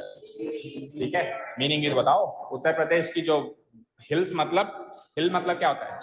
छोटी पहाड़ियां, माउंटेन है पहाड़ी, हिल मतलब छोटी जो टीले टाइप पहाड़ियां होती है ना, जैसे हमारे पहाड़ के पीछे भी हिल्स है ना, टीले टाइप, ठीक है। अबाउंड मतलब फैलना, फैली हुई है, ब्यूटीफुल सीनरीज, सुंदर वादियों में या सुंदर सीनरीज में फैली हुई है, and visitors are attracted to it every year, और विजिटर्स जो आने वाले जो विजिटर्स हैं वो हर साल आते हैं और अट्रैक्ट होते हैं उनको देखकर, ठीक है। क्या गलती हो गई? It is never sceneries, it is always scenery. तो एक पाप है लिखना, सीनरीज लिखना, पोएट्रीज लिखना है तो एक तरीके से, तो घोर अनर्थ है, पाप है, उसको क्या कर दूंगा मैं? सीनरी। एविडेंस भी उसी लिस्ट में था जिसमें सीनरी और पोएट्री था, जिसका प्लूरल नहीं होता है ना, अनकाउंटेबल नाउन है। सो ऑल द एविडेंसेस नहीं होगा, क्या होगा? All the evidence, all the evidence against him were rejected by the, और वर्ब भी नहीं आएगा, क्या आएगा? वॉज, क्योंकि अनकाउंटेबल के साथ सिंगुलर वर्ब चलेगी जब भी चलेगी, और दोनों चीजें बी पार्ट में आ रही हैं तो बी पार्ट ही एरर मार्क कर ली जाएगी। दो गलतियां हैं, दोनों गलतियां एक ही पार्ट में, सो बी ऑप्शन मेरा करेक्ट हो जाएगा, आंसर हो जाएगा, ठीक है। चलें next. Although she has studied English for almost a year, she has yet to learn its alphabets। हमने पहले दिन इसको क्लियर किया था कि एक लैंग्वेज के एक ही अल्फाबेट होती है, आप शायद नहीं तो शैली, हाँ, एक लैंग्वेज की एक ही अल्फाबेट, अल्फाबेट मतलब होता है वर्णमाला, उस अल्फाबेट के अंदर A to Z लेटर्स हैं। सो लेटर्स तो 26 हैं, लेकिन उनकी माला, उन वर्णों की माला तो एक ही है। सो एक लैंग्वेज में एक ही अल्फाबेट होता है, दो दो तीन तीन नहीं होता। A to Z के अलावा कोई दूसरी माला थोड़ी ना, हर जगह एक ही अल्फाबेट रहेगा। एक लैंग्वेज है तो अल्फाबेट्स नहीं होगा, अल्फाबेट होगा। हाँ, लैंग्वेज अगर एक से ज्यादा हो गई तो फिर अल्फाबेट भी एक से ज्यादा हो जाएगा। इसी शीट में शायद उसका भी सेंटेंस है, साथ के साथ वही देख लो। बताओ कहाँ है? इसी शीट में है, साथ के साथ देख लो। है यार, है कहाँ है? मैंने डाला है तो मुझे ध्यान है ना भाई। कहाँ है बताओ, साथ के साथ देख लो। कौन सेंटेंस नंबर बोलो? 53 नहीं है। इन दो लैंग्वेजेस यूज हो रही है उसमें, फ्रेंच और ऐसे करके। इस वाली शीट में देख लो, ये रहा। My friend knows many languages, मेरा दोस्त है काफी लैंग्वेजेस को जानता है। But the Latin and French alphabet will be a problem for him, लेकिन लैटिन भाषा का अल्फाबेट, उसकी वर्णमाला, और फ्रेंच भाषा की वर्णमाला उसके लिए समस्या है। तो दो हो गई ना भाषाएं। सो अल्फाबेट नहीं आएगा, क्या आएगा? तो उधर से एस हटेगा, इधर एस लगेगा। इसमें सी पार्ट में एरर हो जाएगी। इसको पहले टिक कर लो, कोई बात नहीं। ठीक है, कनेक्ट हो रहे हैं ना सेंटेंस, इसलिए मैंने पहले बता दिया। अब अपन कहाँ छोड़ के आए, वापस चलते हैं वहीं पे। 30 नहीं, 29 जो कर लिया था उसमें एरर किस पार्ट में आएगी वो भी देख लो। सी पार्ट में एरर आएगी। ठीक है, 29 में सी पार्ट। चलो 30 देखो। Very few soldiers dared to turn a deaf ear to their commanders in chief's order. क्या मतलब है? बहुत ही कम सोल्जर्स ऐसे थे। अच्छा, यहाँ पे एक फ्रेजल वर्ब आ रही है अंग्रेजी की, dare to turn a deaf ear, to turn a deaf ear. इस फ्रेजल वर्ब का, ये कहावत कह सकते हो, इडियम एंड प्रोवर्ब कह सकते हो उसको। इसका मीनिंग सोचते हैं पहले, बताओ। डीफ का मतलब क्या होता है? बहरा। तो टर्न ए डीफ ईयर मतलब अपने कान को टर्न करके डीफ बना देना, यानी अपने कान को बहरा कर देना, यानी बात को अनसुनी कर देना, बात को अनसुनी कर देना। तो बहुत ही कम सोल्जर्स ऐसे थे जो डेयर करते थे, हिम्मत करते थे अपने कमांडर इन चीफ के ऑर्डर को अनसुना करने की। अपने कमांडर इन, जो मुख्य कमांडर था उनका, उसके आदेशों को अनसुना करने की बहुत ही कम सोल्जर्स हिम्मत करते थे। समझ आया? अब अपोस्ट्रोफे की क्या एरर है इसमें? देखो, अपोस्ट्रोफे एस हमेशा जब नाउन खत्म होगा तब आएगा। सो कमांडर इन चीफ पूरा नाउन है, खत्म ये कहां पे हो रहा है? चीफ पे, कंपाउंड नाउन है। सो अपोस्ट्रोफे एस यहां आएगा, ना कि कहीं बीच में लग। देखो, दोनों बातें सुनो। ओरिजिनली तो क्या होता है? Commander in chief. Originally it is commander in chief. अब इसका प्लूरल फॉर्म कैसे बनेगा और इसमें अपोस्ट्रोफे एस कैसे लगेगा, दोनों बातों को डिस्कस करते हैं। देखो, प्लूरल बनाने के लिए तो नाउन का प्लूरल करेंगे, तो क्या लिखेंगे हम? Commanders in chief. तो जो आप कह रहे हो ना कमांडर्स इन चीफ, वो ये वाला कमांडर्स इन चीफ। हाँ नहीं, हाँ हाँ नहीं, पानी की बोतल लेके आना। ओके, समझ गए क्या? समझ गए कि क्या कहा मैंने? देखो, मेरी बात सुनो। जब अपन प्लूरल लगाने के लिए एस लगाते हैं या अपोस्ट्रोफे एस लगाने के लिए अपोस्ट्रोफे एस लगाते हैं, प्रोनाउंसिएशन तो दोनों का सेम होता है। जैसे बॉय के आगे मैं एस लगाऊंगा तो भी बॉयज, और अपोस्ट्रोफे एस लगाऊंगा तो भी बॉयज। कुछ अलग आ गया? एस तो बोलूंगा, बॉय अपोस्ट्रोफे एस बोलूंगा तो वही बॉयज। तो एस लगाने से प्लूरल बनता है, अपोस्ट्रोफे एस लगाने से पोजीशन बनता है। जब प्लूरल बनाओगे तब तो एस यहां लगेगा नाउन के आगे, क्योंकि उपाधि का प्लूरल। तो आपको जो लग रहा है ना कि सर कमांडर्स इन चीफ होता था ना, वो ये वाला होता था, प्लूरल करने वाला। अपोस्ट्रोफे तो नाउन जहां खत्म होगा ना वहां लगेगा, बीच में नहीं लग सकता। अपोस्ट्रोफे कहां लगता है? जहां नाउन खत्म होता है। सो अपोस्ट्रोफे एस यूज करना है तो पहले पूरा नाउन कहें आप, कमांडर इन चीफ, नाउन खत्म। अब इसके आगे आप अपोस्ट्रोफे एस लगाए, तो यहाँ पे प्लूरल नहीं कर रहा, यहाँ पे अपोस्ट्रोफे लगा रहा है। सो कैसे लगाएगा बताओ? बताओ, यहां से हटा के यहां लगा। ओ सॉरी, यहाँ पे चीफ के आगे कमांडर इन चीफ्स ऑर्डर, ठीक है। ऑप्शन नंबर सी इसका आंसर हो जाएगा। अच्छा क्वेश्चन था ये भी। he did not know even the name of the scientist who discovered the laws of the earth gravitational force। उसको उस साइंटिस्ट का नाम तक नहीं पता जिसने पृथ्वी की गुरुत्वाकर्षण शक्ति की डिस्कवरी की थी। डिस्कवरी करने का मतलब क्या होता है? डिस्कवर का। अच्छा, डिस्कवरी करना और इन्वेंशन करने में क्या फर्क होता है? जो ऑलरेडी है बस खोज के निकाल लिया, जैसे सोना चांदी, उसने थोड़ा बनाया। इन्वेंशन मतलब जो पहले से नहीं था, हमने आविष्कार। आविष्कार और खोज में यह डिफरेंस होता है ना। आविष्कार किसका होता है? जो पहले से नहीं था, जैसे कि इलेक्ट्रिक बल्ब पहले से थोड़ा था, कहीं से खोज के थोड़ा निकाला है ना। क्लियर है? टेलीफोन, ये सब का इन्वेंशन हुआ है। और बाकी जैसे बहुत सारी चीजें, जैसे ग्रेविटेशनल फोर्स, पृथ्वी की गुरुत्वाकर्षण शक्ति तो जब से पृथ्वी बनी तब से ही है ना, तो उसकी खोज करके निकाली उसने। तो उसका नाम भी उसको नहीं पता है। समझ में आया क्या गलती है? क्या? नहीं, मैं वो नहीं कह रहा हूं कि किसने खोज करी थी। I am not talking about scientific error, I am talking about grammatical error. C part में एरर है। क्या एरर है? लॉज में क्या एरर है? लॉ अनकाउंटेबल नाउन है। हमने किया था क्या लिस्ट में? देखा था आपने कहीं? मैंने क्या बताया था? हाँ, गिने चुने बताए थे। तो उन गिने चुने में आपको लॉ को शामिल करना है। ऐसा आपको क्यों फील हुआ? ऐसा आपको क्यों फील हुआ भाई? 3 तरह के कैटेगरी बताई थी मैंने, proper noun, material noun, abstract noun. इनको तो डालना अनकाउंटेबल में, और बाकी काउंटेबल में कौन किसको डालना है अपने को? Common noun, collective noun. So law कोई प्रॉपर नाउन है क्या? किसी व्यक्ति, विशेष व्यक्ति का नाम है, ठीक है। कोई एब्स्ट्रैक्ट नाउन है? किसी भावना का नाम है? अच्छा, किसी मटेरियल का नाम है? नहीं है। नहीं है ना, तो ये ऑब्वियसली काउंटेबल की कैटेगरी में आएगा। उसके अलावा जो है उसकी लिस्ट मैंने दी है। ठीक है, चलो अब गलती क्या है देखो। इसका इसका यहां से मैं मीनिंग पढ़ रहा हूं। जिसने खोज की पृथ्वी गुरुत्वाकर्षण शक्ति, पृथ्वी गुरुत्वाकर्षण शक्ति या पृथ्वी की गुरुत्वाकर्षण शक्ति।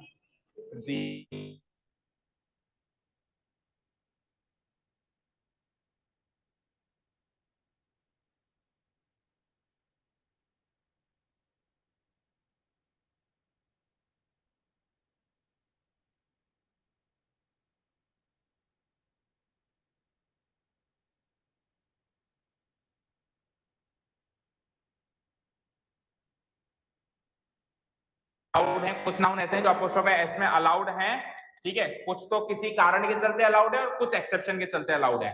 तो अर्थ देखा जाए तो किसी जीते जागते इंसान का नाम नहीं है, और हम अपोस्ट्रोफ एस किसके आगे लगाते थे? केवल सजीव के आगे। लेकिन यहाँ पे अर्थ को अलाउ कर दिया इस कारण के चलते, क्योंकि उन्होंने ऐसा माना कि इस सृष्टि में अगर कोई चीज विदाउट, भाई हमने नहीं बनाई, मैनमेड नहीं है, और फिर भी वो मूव कर रही है, तो वो सजीव है। तो अर्थ जो है वो घूम रही है, तो उस लॉ के चलते मान लो, एक्सेप्शन मान लो, कुल मिला के अर्थ के आगे अपोस्ट्रोफ एस अलाउड है। So what? लॉ नाउन होता है ना, किसने कहा नहीं होता? हाँ, एक जना पूछो, क्या पूछ रहे हो? अर्थ के आगे? हाँ हाँ, उनके आगे भी लगाएंगे, ऑब्वियस बात है। वो तो अर्थ के आगे लग गया तो उनके आगे भी लगेगा, ठीक है। सो क्या करेंगे हमें इसमें? एरर तो समझ में आ गई, अर्थ ग्रेविटेशनल फोर्स। अब इसी के साथ लगता हुआ ये है सेम टू सेम। अब ब्लेड देखो, ब्लेड, ब्लेड मतलब कोई भी धारदार चीज होती है ब्लेड, है ना। तो वो भी सजीव थोड़ी ना है, ठीक है। लेकिन ब्लेड्स एज एक फिक्स फ्रेजल वर्ब, फिक्स एक फ्रेज है जो अलाउड है, और इसमें अपोस्ट्रोफ एस हमेशा लगता है। तो ये भी एक्सेप्शन के तौर पे याद रखेंगे। ब्लेड्स एज, ब्लेड्स एज का मतलब तलवार की धार या कोई धारदार चीज की धार। This blade's edge is sharper than any other blades. इस ब्लेड की जो एज है, धार है, वो ज्यादा शार्प है बजाय कि किसी और ब्लेड की। तो इसमें कोई भी गलती नहीं है। ऑप्शन नंबर पहला सेंटेंस आया है जिसमें नो एरर। देखो बताया ना अभी, एक्सेप्शन में अलाउड है earth and blade. Earth and blades as exception में अलाउड है। अपोस्ट्रोफ एस की तो गलती है ही नहीं। अच्छा, इस ब्लेड की एज है तो अगले भी ब्लेड की एज ही होगी। हाँ, गलती क्या होती अगर यहाँ अपोस्ट्रोफ एस नहीं लगता, क्योंकि सेम कंपैरिजन होता है, सेम चीज का कंपैरिजन हमेशा बराबर की चीजों में होता है। तो ब्लेड की एज है तो इस ब्लेड की भी एज होगी, तो यहाँ पे अपोस्ट्रोफी एस लगाना पड़ेगा। लगा हुआ है, so option number D apostrophe. हाँ, इसको आप उसमें लिखो, एक्सेप्शन में लिखो, एक तो अर्थ अलाउड है और एक ब्लेड्स एज, पूरा ब्लेड्स एज, ये फ्रेज अलाउड है, ब्लेड्स एज। क्लियर है? ठीक है। अब बाद में आपको सर इधर तो एज है नहीं, तो वो अंडरस्टूड है ना, हमने सीखा था ना कि इधर एज आ गया तो दोबारा लिखने की जरूरत नहीं है, तो यहाँ पे भी ब्लेड्स एज ही है, वहां पे भी ब्लेड्स एज है, यहाँ पे भी ब्लेड्स एज। ठीक है। 33 में अगेन अपोस्ट्रोफे की एरर है, अपोस्ट्रोफे की एरर चल रही है। बताओ, योर सन्स इन लॉ, अभी अभी मैंने कहा कि अपोस्ट्रोफे एस वहां लगेगा जहां नाउन खत्म हो रहा है, जहां नाउन खत्म हो रहा है। तो आपके सन इन लॉ का फ्रेंड, यानी आपके दामाद का फ्रेंड, तो सन इन लॉस फ्रेंड आएगा। जहां पे नाउन खत्म हो रहा है वहां पे अपोस्ट्रोफे एस लगेगा, बीच में नहीं लग सकता कहीं। ऑप्शन नंबर ए, सीरियसली ले, बहुत बीमार है। He suggested to me that I should go to nursery to bring some beautiful summer's flowers. So it is not summer's flowers, it is summer flowers. Like summer vacation होता है या summer's vacation होता है? Summer vacation. So likewise summer's flowers नहीं होगा, ऐसे नहीं होगा कि जैसे summer's vacation। क्या? देखो, वो जो summers होता है नहीं होता है, वो प्लूरल वाला एस था। जब अपोस्ट्रोफी की बात करें तो प्लूरल वाले को मत घुसाओ, वो सिंपली एस होता है। अब वो रूल जो है वो केवल प्लूरल करने वाले रूल हैं, और ये अपोस्ट्रोफी ऐसे ही मुद्दा ही अलग है। अब बस प्रॉब्लम है कि उच्चारण दोनों का सेम होता है, इसलिए हम कंफ्यूजन में हो जाते हैं। तो अपोस्ट्रोफी एस नहीं लगता, कंपाउंड नाउन के बीच में अपोस्ट्रोफी एस नहीं लगता। जैसे समर वेकेशन कंपाउंड नाउन है, जैसे मैन सर्वेंट कंपाउंड नाउन है, जैसे commander in chief compound noun है, तो उनके बीच में कहीं अपोस्ट्रोफी एस नहीं लगेगा। जैसे इसके बीच में नहीं लगेगा, इसके भी बीच में, समर और फ्लावर्स के बीच में कोई अपोस्ट्रोफी एस नहीं लगेगा। It is always summer flowers, winter flower, summer flowers. ठीक है। Option number C, India and China's present condition, ये अच्छा सेंटेंस है, अच्छे लेवल का सेंटेंस मतलब है ना। इंडिया की और चाइना की जो वर्तमान स्थिति है, क्लियरली इंडिकेट, साफ साफ दर्शाती है कि both the countries will face a lot of problems in coming time. साफ साफ दर्शाती है कि दोनों कंट्रीज आने वाले कमिंग टाइम में बहुत प्रॉब्लम्स फेस करने वाली है। क्या गलती है? इंडिया के आगे एस नहीं लगा रखा, गलत। अब सुनो ध्यान से, हमने एक सेंटेंस किया था जॉन एंड मैरी, तो उसमें तो हमने ये कहा था कि जॉन एंड मैरी के बाद में लगेगा। यस सर, सुन तो ले, उसमें अलग अलग लगाया था, उसमें अलग अलग लगाया था ना, जॉन्स एंड मेरीज। तो मैंने कहा था नहीं नहीं, दो क्यों लगा रहा है, एक लगा। जॉन एंड मैरी को एक नाउन मान और एक ही अपोस्ट्रोफी एस लगा। तो यहाँ पे जब एक लगाया तो अब आप कह रहे हो दो लगाओ। सो एक भी लग सकता है, दो भी लग सकता है, as per the meaning, as per the meaning. जब जॉन और मेरी का एक ही घर है तब तो एक लगेगा, और जॉन का अलग घर है और मेरी का अलग घर है तब दो लगेंगे। तो भारत की और चाइना की प्रेजेंट कंडीशन एक थोड़ी ना है, अलग अलग है ना। भारत की प्रेजेंट कंडीशन, चाइना की प्रेजेंट कंडीशन, दोनों की प्रेजेंट कंडीशन ये दर्शाती हैं कि दोनों को प्रॉब्लम्स आएंगी। सो यहाँ पे अलग अलग है, इसीलिए यहाँ पर भी लगेगा। अगर मान लो एक ही बात होती, दो मुल्कों की प्रेजेंट कंडीशन एक नहीं हो सकती, दो मुल्क हैं भाई, दो कॉलोनियां नहीं है दो मुल्क हैं, उनकी प्रेजेंट कंडीशन, कोई भी कंडीशन ले लो, economic condition, any condition, same to same थोड़ा हो सकती है। जैसे जॉन और मेरी का सेम टू सेम एक ही घर है, ऐसा नहीं हो सकता है ना। So what will do, India के आगे यहाँ पे अपोस्ट्रोफी एस लग जाएगा। और एक गलती और हो जाएगी, सुनो, जैसे मैं एस लगाऊंगा तो अब इंडिया की अलग प्रेजेंट कंडीशन है, चाइना की अलग प्रेजेंट कंडीशन है, तो दो दो कंडीशन हो गई, तो कंडीशंस आएगा, कंडीशंस आएगा। अगर सिंगल अपोस्ट्रोफी एस लगेगा तो कंडीशन आएगा, जैसे वहां पे जॉन एंड मेरीज हाउस, और अगर जॉन्स एंड मैरीज अलग अलग करेंगे तो हाउसेस। क्लियर? और दोनों ही पार्ट ए में है तो ए पार्ट में गलती आ जाएगी। और देखो ये प्लूरल है ना, तो प्लूरल के लिए प्लूरल वर्ब यूज हो रहा है। इंडिकेट एक प्लूरल वर्ब होती है, इंडिकेट्स सिंगुलर वर्ब होती है। एस लगने से सिंगुलर होती है, एस हटने से। तो ये प्लूरल है तो प्लूरल, यहां से भी क्लियर हो रहा था कि यार ये प्लूरल वर्ब आ रही है तो पिछला सब्जेक्ट प्लूरल होना चाहिए। प्लूरल सब्जेक्ट है यानी ये कंडीशंस हैं, और कंडीशंस दो हैं तो इंडिया के अलग है और चाइना के अलग है, सब कनेक्टेड एक दूसरे से। ठीक है, चलो। बिल्डिंग का डेकोरेशन, बिल्डिंग क्या सजी हुई है क्या? हिम्मत कैसे हुई अपोस्ट्रोफी एस लगाने की? ठीक है, हाँ, तो मैं कह रहा हूं कि आप मुझसे सवाल करो कि सर आपकी हिम्मत कैसे हो गई सजीव और निर्जीव के आगे अपोस्ट्रोफी एस लगाने की। तो फिर क्या करूं, हटा दूं और सही हो जाएगा क्या? हटा दे थोड़ा सही होगा। ऑफ लगाओ, जहां पे अपोस्ट्रोफी एस वैलिड नहीं है वहां पे ऑफ लगाओ, तो क्या इस ऑप्शन नंबर ए में एरर है वो तो ठीक है, बट इम्प्रूव करके बताया एक बच्चा कोई भी। द डेकोरेशंस, द डेकोरेशन गलत, the decoration of these buildings, of in buildings का decoration, this is the correct way to improve this. Option number A में एरर मार्क कर लो। डन। निर्जीव के आगे कभी नहीं लगाना, कुछ एक्सेप्शंस हैं वो जो है वो लिखवाते चलो, एक साथ नोट करते चलो, ठीक है। हिज मेड्स सर्वेंट्स ये एक मूवी आई थी जो हर वर्ड के आगे ऐसा लगाता था, एक किसी को प्रॉब्लम थी, है ना, यूज प्लीज कम्स तो वो मान लो वो वाला वो ही कैरेक्टर है जो उसको यूज कर रहा है। तो देखो मेड सर्वेंट एक कंपाउंड नाउन है, जैसे मेन सर्वेंट होता है वैसे मेड सर्वेंट होती है बाई। मैन सर्वेंट यानी सर्वेंट में जो आदमी होता है उसको मेन सर्वेंट कहते हैं, जो बाई होती है औरत होती है और सर्वेंट होती है उसको मेड भी बोलते हैं simply. Okay, let's see question number 37 again. क्या डिस्कस किया हमने? It is maid servant is a compound noun. So compound noun के आगे अगर आप अपोस्ट्रोफ एस लगाना चाहते हो तो बेशक लगाओ, बस ये देख लेना सजीव होना चाहिए। तो बाई सजीव है, रॉबर्ट थोड़ी ना, सजीव है तो लग सकता है, पर लगने के रूल्स है। एक बार लगेगा जहां नाउन खत्म हो रहा है, जहां नाउन खत्म हो रहा है, इसलिए बीच में कहीं लगा, जैसे वही समर वेकेशन वाला, ये समर फ्लावर्स में अपन बीच में लगा सकते हैं। सो एक अपोस्ट्रोफ एस यहाँ पे वेस्टफुल है ना, एक लगाओ। एंड बिहेवियर्स भी नहीं होता, बिहेवियर होता है, ये भी गलत है वैसे तो, पर मेरे हिसाब से ये प्रिंटिंग मिस्टेक है। एनीवेज एरर तो एरर है, बिहेवियर, स्पेलिंग भी गलत है बिहेवियर की शायद, है ना। क्या होती है बिहेवियर की स्पेलिंग? सही है क्या?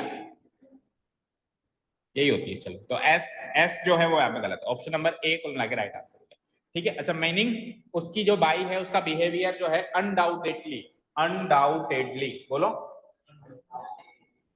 अनडाउटेडली, डाउट होता है ना, डाउट, डाउटेडली, अनडाउटेडली, अनडाउटेडली मतलब निसंदेह रूप से, कोई संदेह नहीं है, कोई डाउट नहीं है, निसंदेह रूप से। इनडिसेंट है, इनडिसेंट का मतलब होता है जो डिसेंट नहीं है, भद्दा। डिसेंट मतलब जो अच्छा है, इनडिसेंट मतलब उसका एंटोनिम, ठीक है। But I don't understand how he tolerates it, लेकिन मुझे समझ नहीं आता उसको कैसे झेलता है वो, ठीक है।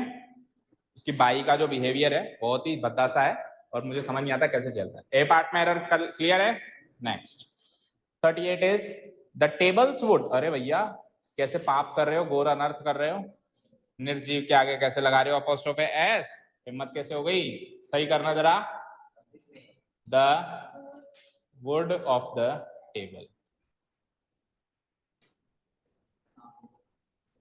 इन्फेस्टेड होता है, दूषित होना, इन्फेक्टेड होना, इन्फेक्टेड होना या इन्फेस्टेड होना एक ही बात होती है। माइट मतलब, माइट नहीं पता? Do you really study in an English medium school? वो MIGST माइट होता है, MITE माइट, दीमक, दीमक। इस टेबल की जो लकड़ी है वो दीमक से इन्फेस्टेड है यानी दूषित है, यानी दीमक लग गई इसमें, ठीक है। And I am likely to dispose it of, और मैं, दीमक नहीं समझते, लकड़ी में दीमक लगती है, लकड़ी, दीमक, हाँ दीमक जो होती है लकड़ी को खाती रहती है, पूरा खोखला कर देती है, अंदर दीमक लग जाती है, नहीं पता? So ask your biology teacher to get you aware about what is दीमक, ठीक है, ठीक है, ओके चलो। And I am likely to dispose it of, और मैं मोस्ट प्रोबेबली इसको डिस्पोज कर दूंगा, डिस्पोज कर देना, फेंक दूंगा, इस टेबल की जो लकड़ी है इसको फेंक दूंगा, दीमक लग गई, ठीक है। नेक्स्ट, अब वो उससे पूछ लेना कि किसको फेंकता है किसको नहीं, या दीमक को फेंक दे, क्या पता, है ना, ठीक है। ऑप्शन नंबर ए में एरर है कुल मिला के। He told her that, he told her that he had ever seen her with his mind's eye, तो ये भी यहाँ पे एक्सेप्शन है, जैसे ब्लेड्स एज एक्सेप्शन है वैसे माइंड्स आई एक्सेप्शन है। माइंड्स आई का मतलब होता है मन की आंखें, बोलने में माइंड्स आई आता है मन की आंखें, है ना।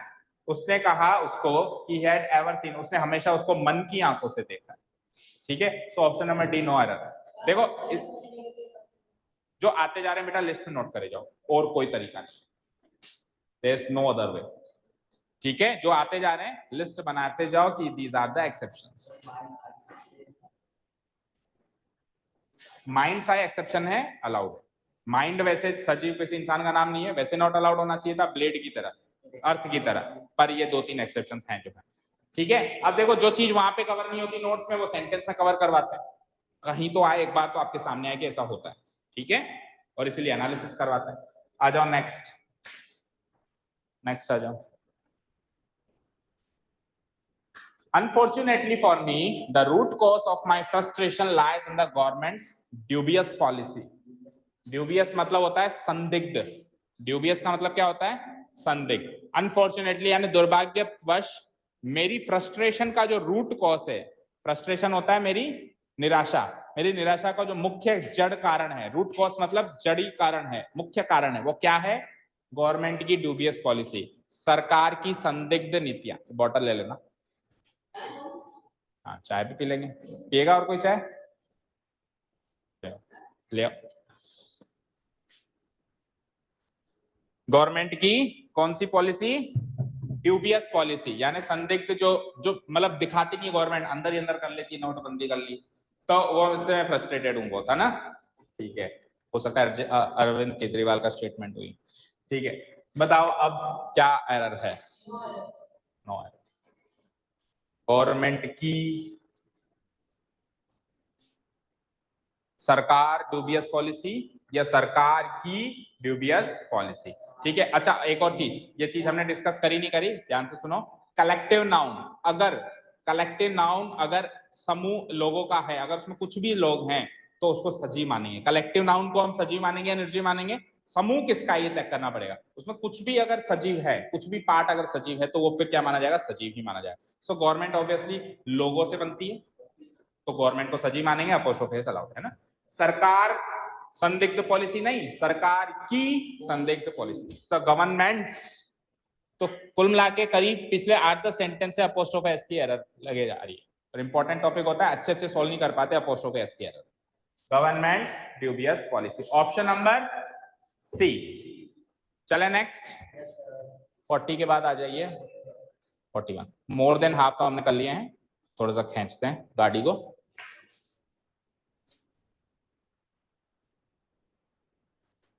I have read, देखो इसको कैसे प्रोनाउंस करते हो बोलना, READ, इसको कैसे प्रोनाउंस करते हो, रीड भी होता है, रेड भी होता है, रेड भी होता है, स्पेलिंग सेम होती है, ठीक है। अगर फर्स्ट फॉर्म में आ रहा है तो रीड और सेकंड या थर्ड फॉर्म में आ रहा है तो रेड। तो हैव के साथ आपने 10th में थोड़ा बहुत पढ़ा होगा, हम भी पढ़ाएंगे, हैव के साथ थर्ड फॉर्म आती है, हैज या हैव के साथ, थर्ड फॉर्म में, तो उसको कैसे प्रोनाउंस करेंगे, I have read, I have read नहीं, I have read. I have read many plays of Shaw, Shaw यहाँ पे वो है ब्रेड शो, जो अंग्रेजी वो है साहित्यकार, ठीक है, उनका शॉर्ट फॉर्म में नाम लिख दिया शो। मैंने शो जो अंग्रेजी साहित्यकार है उनके काफी सारे प्लेज यानी नाटक होते हैं, प्ले होते हैं ना, जैसे शेक्सपियर का प्ले हो गया, हमारे हीर रांझा के प्ले होते हैं, रामलीला होती है, प्ले ही तो है हमारे इंडिया में, तो वहां पे इंग्लिश में ब्रेड शो के प्ले चलते हैं ना, तो उसके मैंने बहुत सारे प्ले रीड किए, मतलब किताबों में पढ़े हैं। Who is called the Shakespeare of our age, जो हमारी सदी का या हमारे युग का शेक्सपियर कहलाया जाता है, कौन, वो शो। क्या गलती, शेक्सपियर नहीं समझते आप, शेक्सपियर एक मतलब most famous and most greatest English साहित्यकार है, ठीक है। तो वो शेक्सपियर हमारे युग के नहीं है, वो सन 1500-1600 में कभी हुए होंगे, तो ये कह रहा है कि हमारे युग के तो शेक्सपियर ही कौन है, शो। जैसा मैं कहूं भाई हमारे युग का सचिन तेंदुलकर है, विराट कोहली, तो सचिन तेंदुलकर भी अलग है, विराट कोहली भी अलग है, लेकिन हमने तो उसको खेलते हुए नहीं देखा, हमारे युग का तो जो है वो यही, समझ गए, अभी क्लियर है। तो हमारे युग का शेक्सपियर कौन है, शो है। अब क्या गलती है वो सोचो। देखो मुझे एक चीज बताना,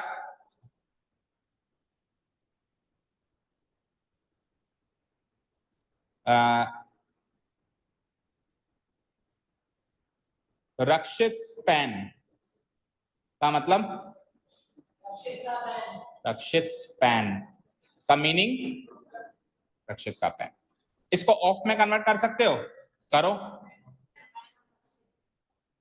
द पैन ऑफ, ऐसे ही करोगे। सो ध्यान से देखो एक चीज, या तो अपोस्ट्रोफे एस आता है या फिर ऑफ आता है, क्या दोनों मिक्स में आ जाते हैं क्या, मैं ऐसे लिखूं द पैन ऑफ रक्षित, तो ऑफ भी लगा दिया, अपोस्ट्रोफे एस भी लगा दिया, अब वहां पे देखो ऑफ भी लगा हुआ है, अपोस्ट्रोफ एस भी लगा हुआ है, वहां पे ऑफ भी लगा हुआ है और अपोस्ट्रोफ एस। तो या तो लिखो शोज प्लेस, शो के आगे एस लगा के अपोस्ट्रोफ एस लगा के लिखो प्लेस, या प्लेस ऑफ शोज, दोनों में से एक चीज लिखो ना भैया। हाँ हाँ, द तो देखो द लगना इट्स नॉट एन एरर, ये तो लिखने का एक तरीका है। बाकी ऑफ और अपोस्ट्रोफ एस साथ में नहीं आएगा, दोनों में से एक आएगा, एक में में दो तलवारें थोड़ा ना आ सकती है ना। ठीक है, सो हम क्या करेंगे इसमें, इसको ऑफ को सही मान के अपोस्ट्रोफ एस हटा देंगे। ठीक है, डन, क्लियर। तो ऑप्शन नंबर बी में एरर चली जाएगी। ठीक है, 42 the students of poor family should apply for free ship. अब देखो कुछ शब्द आ रहे हैं आपके सामने अगले कुछ सेंटेंस में, कुछ ऐसे शब्द हैं जो हमने भारतीयों ने बना लिए हैं, है ना, मीनिंग के वाइज या डे टू डे लैंग्वेज के वाइज, और काफी धड़ल्ले से यूज भी कर लेते हैं और सही भी मान लेते हैं, बट एक्चुअली वो उसको डिक्शनरी में जब तक शामिल नहीं करेंगे तो वो ग्रामेटिकली इनकरेक्ट माना जाएगा। सो एक वर्ड होता है स्कॉलरशिप, स्कॉलरशिप का मतलब क्या होता है, छात्रवृत्ति। ठीक है, उसको डिक्शनरी में दो वर्ड से देखा गया, या तो स्कॉलरशिप या स्टूडेंटशिप, या तो स्कॉलरशिप या स्टूडेंटशिप। तो उसमें क्या होता है, बच्चा फ्री हो जाता है, तो इंडियन ने बना दिया फ्री शिप, सस्ता जहाज या फ्री जहाज। लेकिन फ्री शिप नाम का कोई वर्ड इंग्लिश डिक्शनरी में हाल फिलहाल शामिल नहीं किया, या तो हम लिखेंगे स्कॉलरशिप या फिर क्या लिखेंगे हम, स्टूडेंटशिप। सो नीचे कुछ सेंटेंस में वो वर्ड्स हम डिस्कस करने वाले हैं, एरर भी देखने वाले हैं और वर्ड्स को भी याद करने वाले हैं। सो फ्री शिप नाम का there is no such word, the correct word is scholarship, और वी कैन से स्टूडेंटशिप भी बोल सकते हो, छात्रवृत्ति। ठीक है, फ्री शिप नहीं। तो स्टूडेंट्स जो पुअर फैमिली के स्टूडेंट्स हैं उन्होंने छात्रवृत्ति के लिए अप्लाई कर दिया है ना, अप्लाई कर दिया, उनको मिलेगी नहीं मिलेगी बात की बात। इन कंसर्निंग कॉलेजेस एंड स्कूल, जिन भी स्कूल्स एंड कॉलेजेस, कंसर्निंग मतलब संबंधित, संबंधित स्कूल कॉलेज में उन्होंने अप्लाई कर दिया। नेक्स्ट, सिमिलरली जैसे फ्री शिप नहीं होता, वैसे हाफ पैंट्स नाम का वर्ड भी अभी तक शामिल नहीं है। हाफ पैंट्स नहीं होता, शॉर्ट्स होता है। क्या होता है, शॉर्ट्स होता है, it is not half pants. मतलब मीनिंग सेम है, half pants equal to shorts कह सकते हैं हम structure wise, but half pants नाम का अभी तक वर्ड अभी शामिल नहीं है, तो we will use shorts. Okay, next देखो, ऐसा ही एक आध वर्ड और था, चलो आएगा जब देखेंगे। 44 देखो, द सेक्रेट, 43 में ए पार्ट में एरर चली जाएगी, हाफ पैंट्स नहीं होता, क्या होता है, शॉर्ट्स होता है। The secretary of the Bombay and Calcutta tobacco factory came to our state for business purpose। ठीक है, अब देखो यहाँ पे वैसे आर्टिकल 4 चैप्टर है, बट थोड़ी बहुत नाउन से रिलेशन बनाते हुए कुछ एक एरर्स आर्टिकल्स की भी इसमें हम डिस्कस करेंगे, क्योंकि देखो हर चीज तो कनेक्टेड है, नाउन पकड़ के तो नहीं बैठ सकते है ना, नाउन से रिलेटेड वर्ब की एरर भी आएंगी। अब ऑब्वियसली टॉपिक तो आगे है, बट थोड़ा बहुत कनेक्शन तो बिठाना पड़ेगा ना। देखो, the secretary of the Bombay and Calcutta tobacco factory came to our state for business purpose। क्या मतलब है इस सेंटेंस का,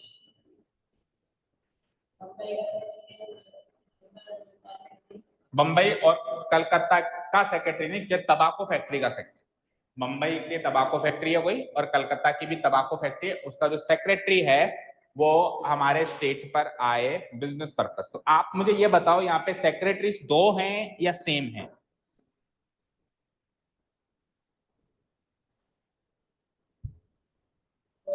दो हैं।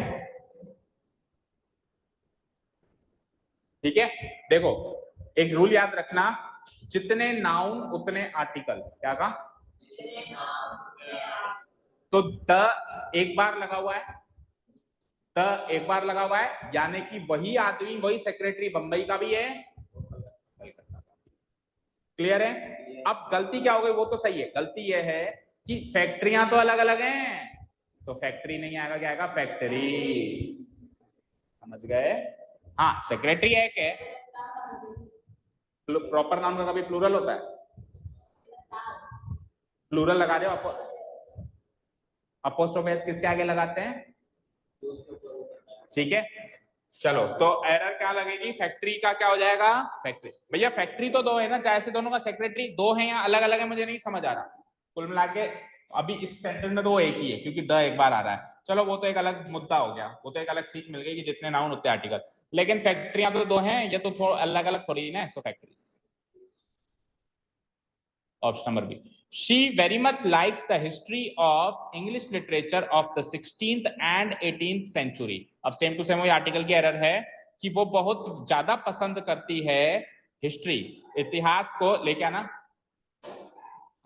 इतिहास को बहुत ज्यादा पसंद करती है अंग्रेजी साहित्य के, और कौन सा अंग्रेजी साहित्य? 16वीं शताब्दी का अंग्रेजी साहित्य और 18वीं शताब्दी का अंग्रेजी साहित्य। अब 16वीं और 18वीं शताब्दी तो एक नहीं हो सकती, अलग अलग है वो तो जब वो अलग अलग हैं तो द 16th एंड द, दो नाउन दो आर्टिकल, और सेंचुरी का सेंचुरीज। बताओ, एरर समझ में आई? थैंक यू, कोई बात नहीं। एरर समझ में आ गई क्या?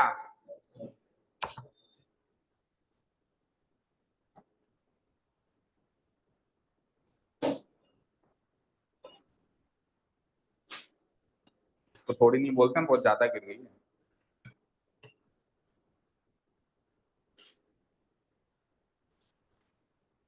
हाँ जी, चलेंगे नेक्स्ट।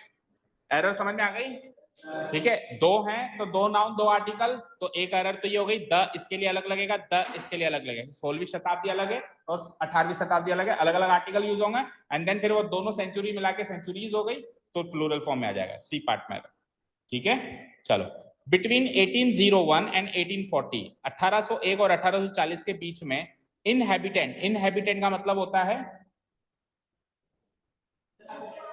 वहां के रहने वाले लोग, प्रवासी, वहां के रहने वाले लोग।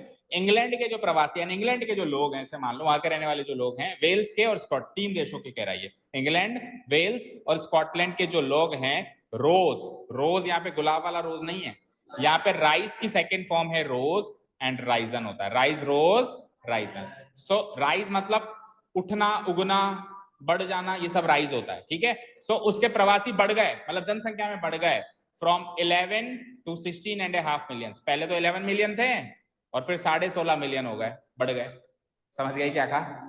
1801 और 1840 के बीच में, इस 40 साल के अंतराल में इंग्लैंड, वेल्स और स्कॉटलैंड के जो लोग बाग हैं उनकी जनसंख्या है वो रोज हो गई, राइस की सेकंड फॉर्म रोज बढ़ गई। कितनी बढ़ गई? 11 मिलियन से 16.5 मिलियन हो गई। और ये बहुत ही इंपॉर्टेंट रूल है जो मैं आप यहाँ पे आपको बताने वाला हूँ, काफी इजी है और हमेशा याद रखने वाला है, डे टू डे लैंग्वेज में भी अप्लाई करने वाला है। मुझे एक चीज बताओ, मुझे एक चीज बताओ, 3 को इंग्लिश में क्या कहते हैं? 4 को अंग्रेजी में क्या कहते हैं? और 3.5 को क्या कहते हैं? 3.5। Very good. तो एक चीज याद रखना, जब अपन ये लगाते हैं ना and A half, and A quarter, quarter भी बोलते हैं, एंड ए क्वार्टर, जो भी लगाते हैं, and A half, and A quarter, ये हमेशा एंड में लगाते हैं, खत्म होती हो जाती है जो चीज ये खत्म हो जाती है उसके बाद लगाते हैं, बीच में कभी नहीं लगता है। देख रहे हो, उसको उठा के आखिरी में लगा दो, ये करेक्ट हो जाएगा। एंड ए हाफ को आखिरी में लगा दो, करेक्ट हो जाएगा। तो करेक्ट एक्सप्रेशन क्या होगा?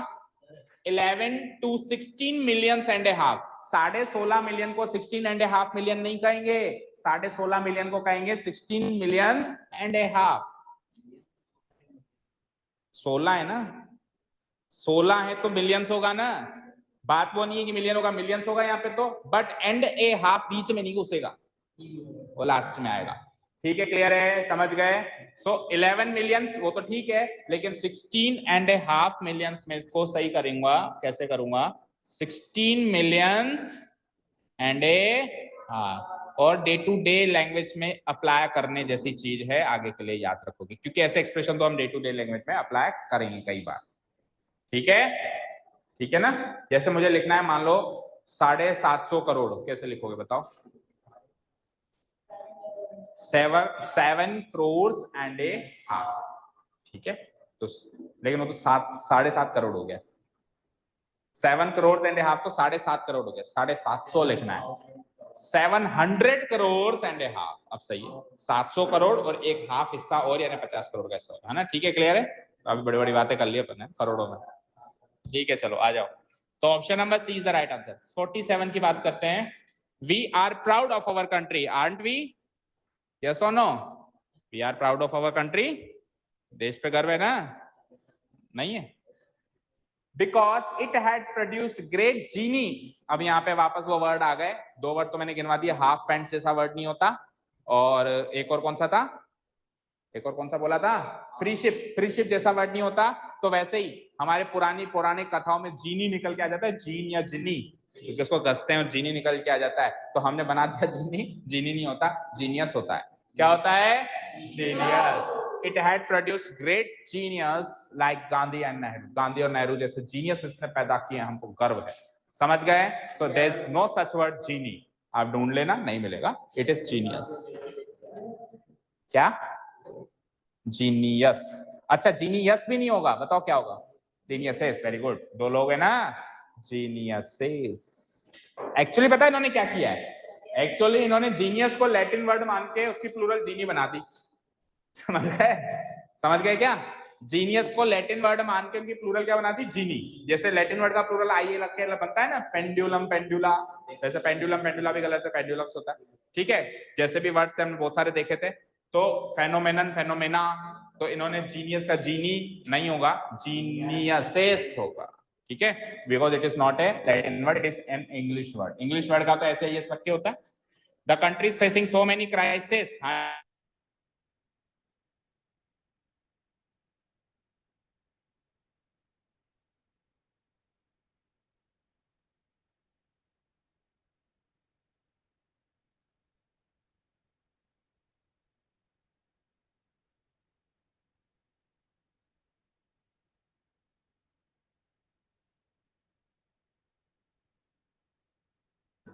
हाँ, सो बहुत सारे हैं, तो क्राइसिस कैसे होगा? क्राइसिस, लैटिन वर्ड है ना, क्राइसिस। ठीक है, इजी था ये तो। याद लिस्ट को याद करने वाली बात थी, वो तो याद करनी पड़ेगी। मैं तो बता सकता हूँ आपको, भैया लिस्ट है भैया, याद करो। द पेंड्यूला, अभी बताया, पेंड्यूला नहीं होता, पेंड्यूलम्स। पेंड्यूलम्स, पेंड्यूलम्स। इन घड़ियों की जो पेंडुलम से लटकन है, not working properly, hence I have decided to take a new one. ठीक है, समझ में आ गया होगा। नेक्स्ट देखो, politics are the outcome rather than cause of social change at present।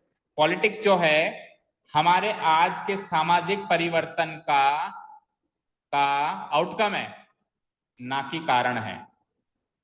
Outcome है ना कि कारण। rather than का मतलब बल्कि में, है ना। वो कह रहा है कि आज का जो सामाजिक परिवर्तन हो रहा है उसका आउटकम यानी रिजल्ट है पॉलिटिक्स, तो उसका कारण नहीं है। कई बार हम ऐसा कोशिश करते हैं कि कोई चीज अगर किसी कारण होती है ना, हम उसका रिजल्ट बनाने की, पेश करने की कोशिश करते हैं। भाई ये हुआ तो ये हुआ, फिर मम्मी कहती है नहीं बेटा तूने ये किया तो ये हुआ, ये कारण नहीं, रिजल्ट नहीं है, ये कारण है, तू ये नहीं करता तो ये भी नहीं होता। तो ऐसा ही कुछ है। तो यहाँ पे गलती ये है कि इसमें कोई गलती नहीं है, क्योंकि politics as a subject use नहीं हो रहा है यहाँ पे। अगर politics as a subject use होता तो इज आता, सिंगुलर। यहाँ पे राजनीति, एक विस्तृत राजनीति की बात होती है जो प्लूरल फॉर्म में आएगी। आर आ रहा है, प्लूरल फॉर्म में ही आ रहा है। गलती हो जाती है अगर मैं आर को इस कर देता तो। So no error. तो नो एरर के कितने सेंटेंस आ गए अभी तक? 2। सो यही बस प्रोपोर्शन रहेगा, इतने सारे सेंटेंस में एक या दो ही, मतलब हर 10 में एक का रहता है वैसे रेशियो, हर 10 में एक का रेशियो रहता है नो एरर का। ठीक है, no error. David's brother, David का भाई, has been suffering from measle since Saturday. Measle से ग्रसित है पिछले सैटरडे से। मीजल क्या होता है? कुछ नहीं होता, जो होता है वो मीजल्स होता है। इसका मतलब होता है खसरा, खसरे की बीमारी। अब बायोलॉजी वाले टीचर से पूछो, बीमारी का नाम भी मैं बताने लगूंगा क्या? मतलब बीमारी तो मैंने बता दी, अब उसके सिम्टम्स भी बताऊं, कॉसेस भी बताऊं, फिर कहते हो सर इसमें दवाई भी क्या लगती है वो बता दो। खसरे की बीमारी मुझे नहीं पता, टू बी वेरी फ्रैंक, कि उसकी क्या दवाई लगी। मीजल्स समझ गए ना, खसरा, तो सर्च करके आना कल। ठीक है, ठीक है, क्लियर है? ठीक है ना। तो मीजल्स होता है, मीजल नहीं होता। बीमारी का नाम, कई बीमारियां हैं जो सिंगुलर फॉर्म में भी एस के साथ खत्म होती है, या कई वर्ड्स हैं ये खत्म, ये उनमें से। ठीक है, the safari company can not work properly unless it employs a talented sale representative। बड़ा सरल, बड़ा सरल है। तो सफारी कंपनी का मतलब क्या होता है? कंपनी का नाम है, वैसे सफारी का मतलब क्या होता है? जंगल की होती है क्या? डेजर्ट सफारी नहीं हो सकती क्या? सफारी का मतलब पूछ रहा हूँ, घूमना। सफारी कंपनी यानी कोई टूरिस्ट कंपनी है, कोई इस टाइप की कंपनी जो घुमाती है लोगों को। वो तब तक अच्छे से काम नहीं कर सकती जब तक वो एक एम्प्लॉय करे, एम्प्लॉय यानी रखे लोगों को talented sale representative, sale representative, sale मतलब बेचने वाले, रिप्रेजेंटेटिव मतलब प्रतिनिधि लोग, अच्छा खासे वो लोग करते हैं जो सेल कर सकते हैं, तभी वो अच्छे से काम कर सकते हैं। ठीक है, क्लियर है? सेल नहीं होता, सेल्स होता है। क्या होता है? सेल्स होता है। अब सेल से रिलेटेड 2-3 वर्ड्स डिस्कस करेंगे हम यहाँ पे। पहली बात तो ये सेल नहीं होगा, क्या होगा? सेल्स रिप्रेजेंटेटिव होगा। ठीक है, सेल्स मतलब क्या होता है बताओ? चलो 3 वर्ड्स लिख रहा हूं, तीनों का मीनिंग लिखना आप, है ना। एक होता है सेल, एक होता है सेल, एक होता है सेल्स। तीनों का मीनिंग। सेल का मतलब बेचना, बिक्री जो बेच दी, जैसे आपकी बिक्री कितनी हुई यानी आपकी सेल्स कितनी हुई। ठीक है, जैसे अभी आप में से कुछ बच्चे अगर 11th क्लास में कॉमर्स लेते हैं तो उसमें जब वो बैलेंस शीट बनाते हैं तो यहाँ लिखते हैं बाई सेल्स, ये पैसे कहाँ से आए? सेल्स में से आए। बाई सेल्स, बाई परचेजेस ऐसे बनाएंगे, है ना। याद करना फिर मुझे कि सर, हाँ सर कहते थे। अब जो सेल चलती है वो कौन सी सेल है? ये या ये बीच वाली। इस सेल का मतलब होता है कम दाम में आइटम को बेच देना, डेड स्टॉक वगैरह निकाल लेना, वो सेल है। ये लिखा रहता है ना 10% ऑफ सेल चल रही है। ठीक है, तो यहाँ पे सेल थोड़ा ना चल रही है, यहाँ पे बिक्री प्रतिनिधि को आपको अपॉइंट करना है, सेल्स रिप्रेजेंटेटिव। और ये सेल तो वर्ब है, बेचना। क्लियर है? ओके। तो सेल रिप्रेजेंटेटिव को अगर आप अपॉइंट कर दोगे तो सस्ते में बेच देगा वो।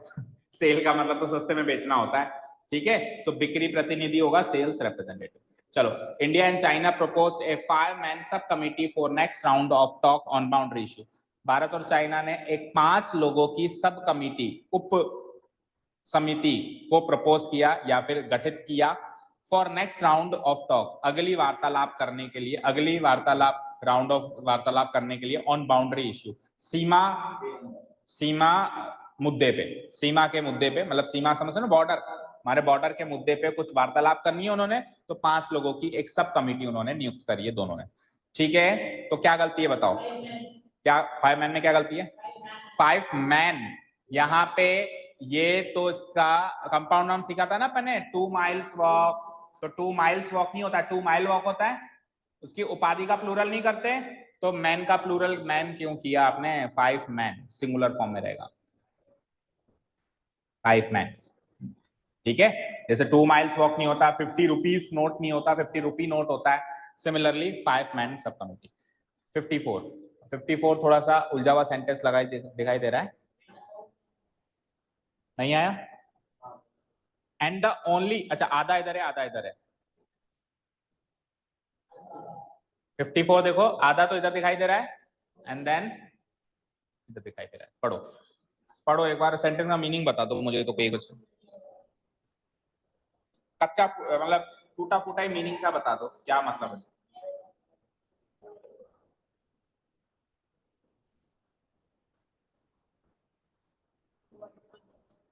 क्या होर्डेड मतलब इकट्ठा करना, कमाई करना या कमा के इकट्ठा करना, इस टाइप से।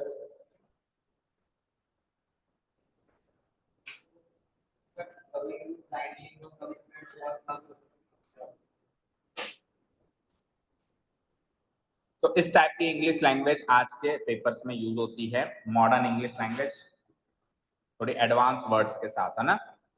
ठीक है, पहले वाली नहीं होती कि there was a crow, it was very thirsty. ठीक है, हाँ, एनी वन ऑफ यू कोई भी मीनिंग नहीं निकाल पाया? देखो गलती तो ये है कि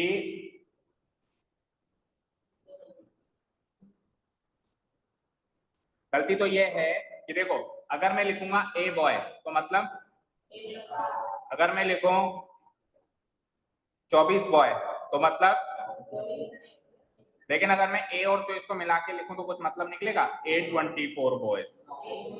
तो A24 आवर्स के इसका क्या मीनिंग हुआ? एक 24 घंटे।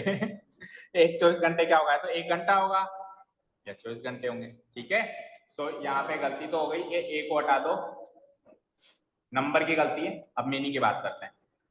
And the only money I ever holded, केवल वो पैसा जो मैंने कमाया, वो पैसा क्या था?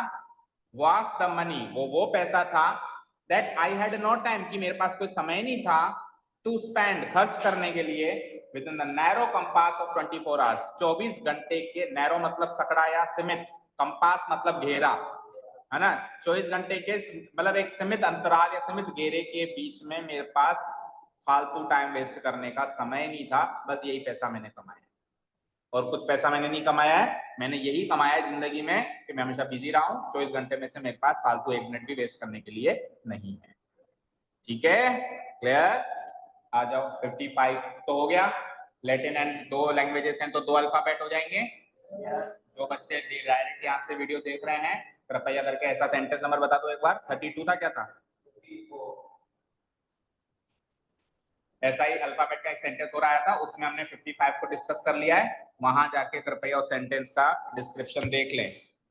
ठीक है, रहने दो, बताओगे जब तक शाम हो जाएगी। In India electorates are not allowed to oppose constitution in any case, मतदाताओं को अलाउ नहीं करते कि भारतीय कॉन्स्टिट्यूशन को विरोध कर सके। ठीक है, कॉन्स्टिट्यूशन सबसे बड़ा क्या गलती है? It is never electorates. 5 या 6 वर्ड्स बताए थे, जेंट्री, इन्फेंट्री, कैटल, इलेक्टोरेट, और एक और याद नहीं आ रहा मुझे, 5 वर्ड्स थे, बोलो। जेंट्री, इन्फेंट्री, कैटल, इलेक्टोरेट, 5वां बताओ जो ऑलरेडी प्लूरल फॉर्म में होते हैं और उनका और प्लूरल नहीं करते हैं। से 5 वर्ड्स बताए थे, जेंट्री, इन्फेंट्री, इलेक्टोरेट, कैटल, 5वां याद नहीं आ रहा क्या ना, हेयर तो नहीं था। बताओ, जब तक नहीं बताओगे मैं आगे नहीं चलूंगा। 56 में तो ए पार्ट में एरर है, दैट इज फाइन, बट मुझे 5वां शब्द चाहिए। देख के क्यों बता रहे हो यार? देखते तो फिर मैं भी कॉल क्यों, क्या एम से था? जेंट्री, इन्फेंट्री ना, मिस्चिफ तो अनकाउंटेबल है बेटा, मैं तो कह रहा हूँ प्लूरल है। अनकाउंटेबल का कभी प्लूरल होता है? नहीं होता ना। लास्ट में जाते जाते जो मिसलेनियस रूल्स पढ़ रहे थे अपन, मिसलेनियस रूल्स पढ़ रहे थे ना, डिफरेंट डिफरेंट मिक्स में, उन्हीं में आए थे 5 words.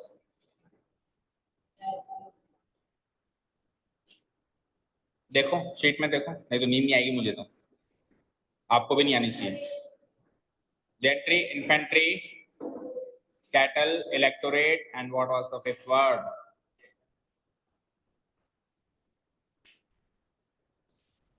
Fleet, fleet, fleet. Gentry, infantry, cattle, electorate and fleet, इनका प्लूरल नहीं होता, ये ऑलरेडी प्लूरल है। ओके चलो आओ। परफ्यूमरीज, घोर अनर्थ, परफ्यूमरी, परफ्यूमरी। ठीक है, अब ज्यादा सेंटेंस को डिस्कस नहीं करते हैं, नहीं समझ आया तो आप आगे होके पूछ लेना क्योंकि टाइम हो गया। शी वॉज एस्टोनिश, एस्टोनिश का मतलब कल बताया था हमने, सरप्राइज हो जाना, आश्चर्यचकित हो जाना, भौचक्का रह जाना, झटका लगना, समझ गए? ठीक है, ये सब एक दूसरे के एंटोनी सिनोनिम्स है ना। फर्स्ट कहां था? She was astonished to know that the gentry of the town was not invited to the, gentry already plural है, जैसे इलेक्टोरेट प्लूरल है, तो इलेक्टोरेट प्लूरल है तो आर आ रहा है इसके बाद, तो जेंट्री भी तो प्लूरल है, इसके आगे वॉज क्यों आया? क्या आएगा? वर। टी पार्टी पे उन्होंने जो शहर के जेंट्री है उसी को इनवाइट नहीं किया, ये चौंकाने वाली बात थी। जेंट्री मतलब उच्च वर्ग, जाने माने लोग, फेमस लोग। ठीक है, नेक्स्ट। इन्फेंट्री आ गए, सारे वर्ड यही डिस्कस हो गए, लोग फालतू सोच रहे थे आगे बढ़े तो शायद वो भी मिल जाए, फ्लीट भी मिल जाए। ठीक है, 3 वर्ड तो आगे रह गए, मिल गया। देखो इलेक्टोरेट ये रहा एक, है ना, उसके बाद जेंट्री ये रहा और इन्फेंट्री ये रहा, तो इन्फेंट्री नहीं आएगा, इन्फेंट्री आएगा। इन्फेंट्री का मतलब होता है पैदल सेना, और ये ऑलरेडी प्लूरल है, इनका प्लूरल नहीं करते, ऑलरेडी प्लूरल है तो फिर प्लूरल आएगा।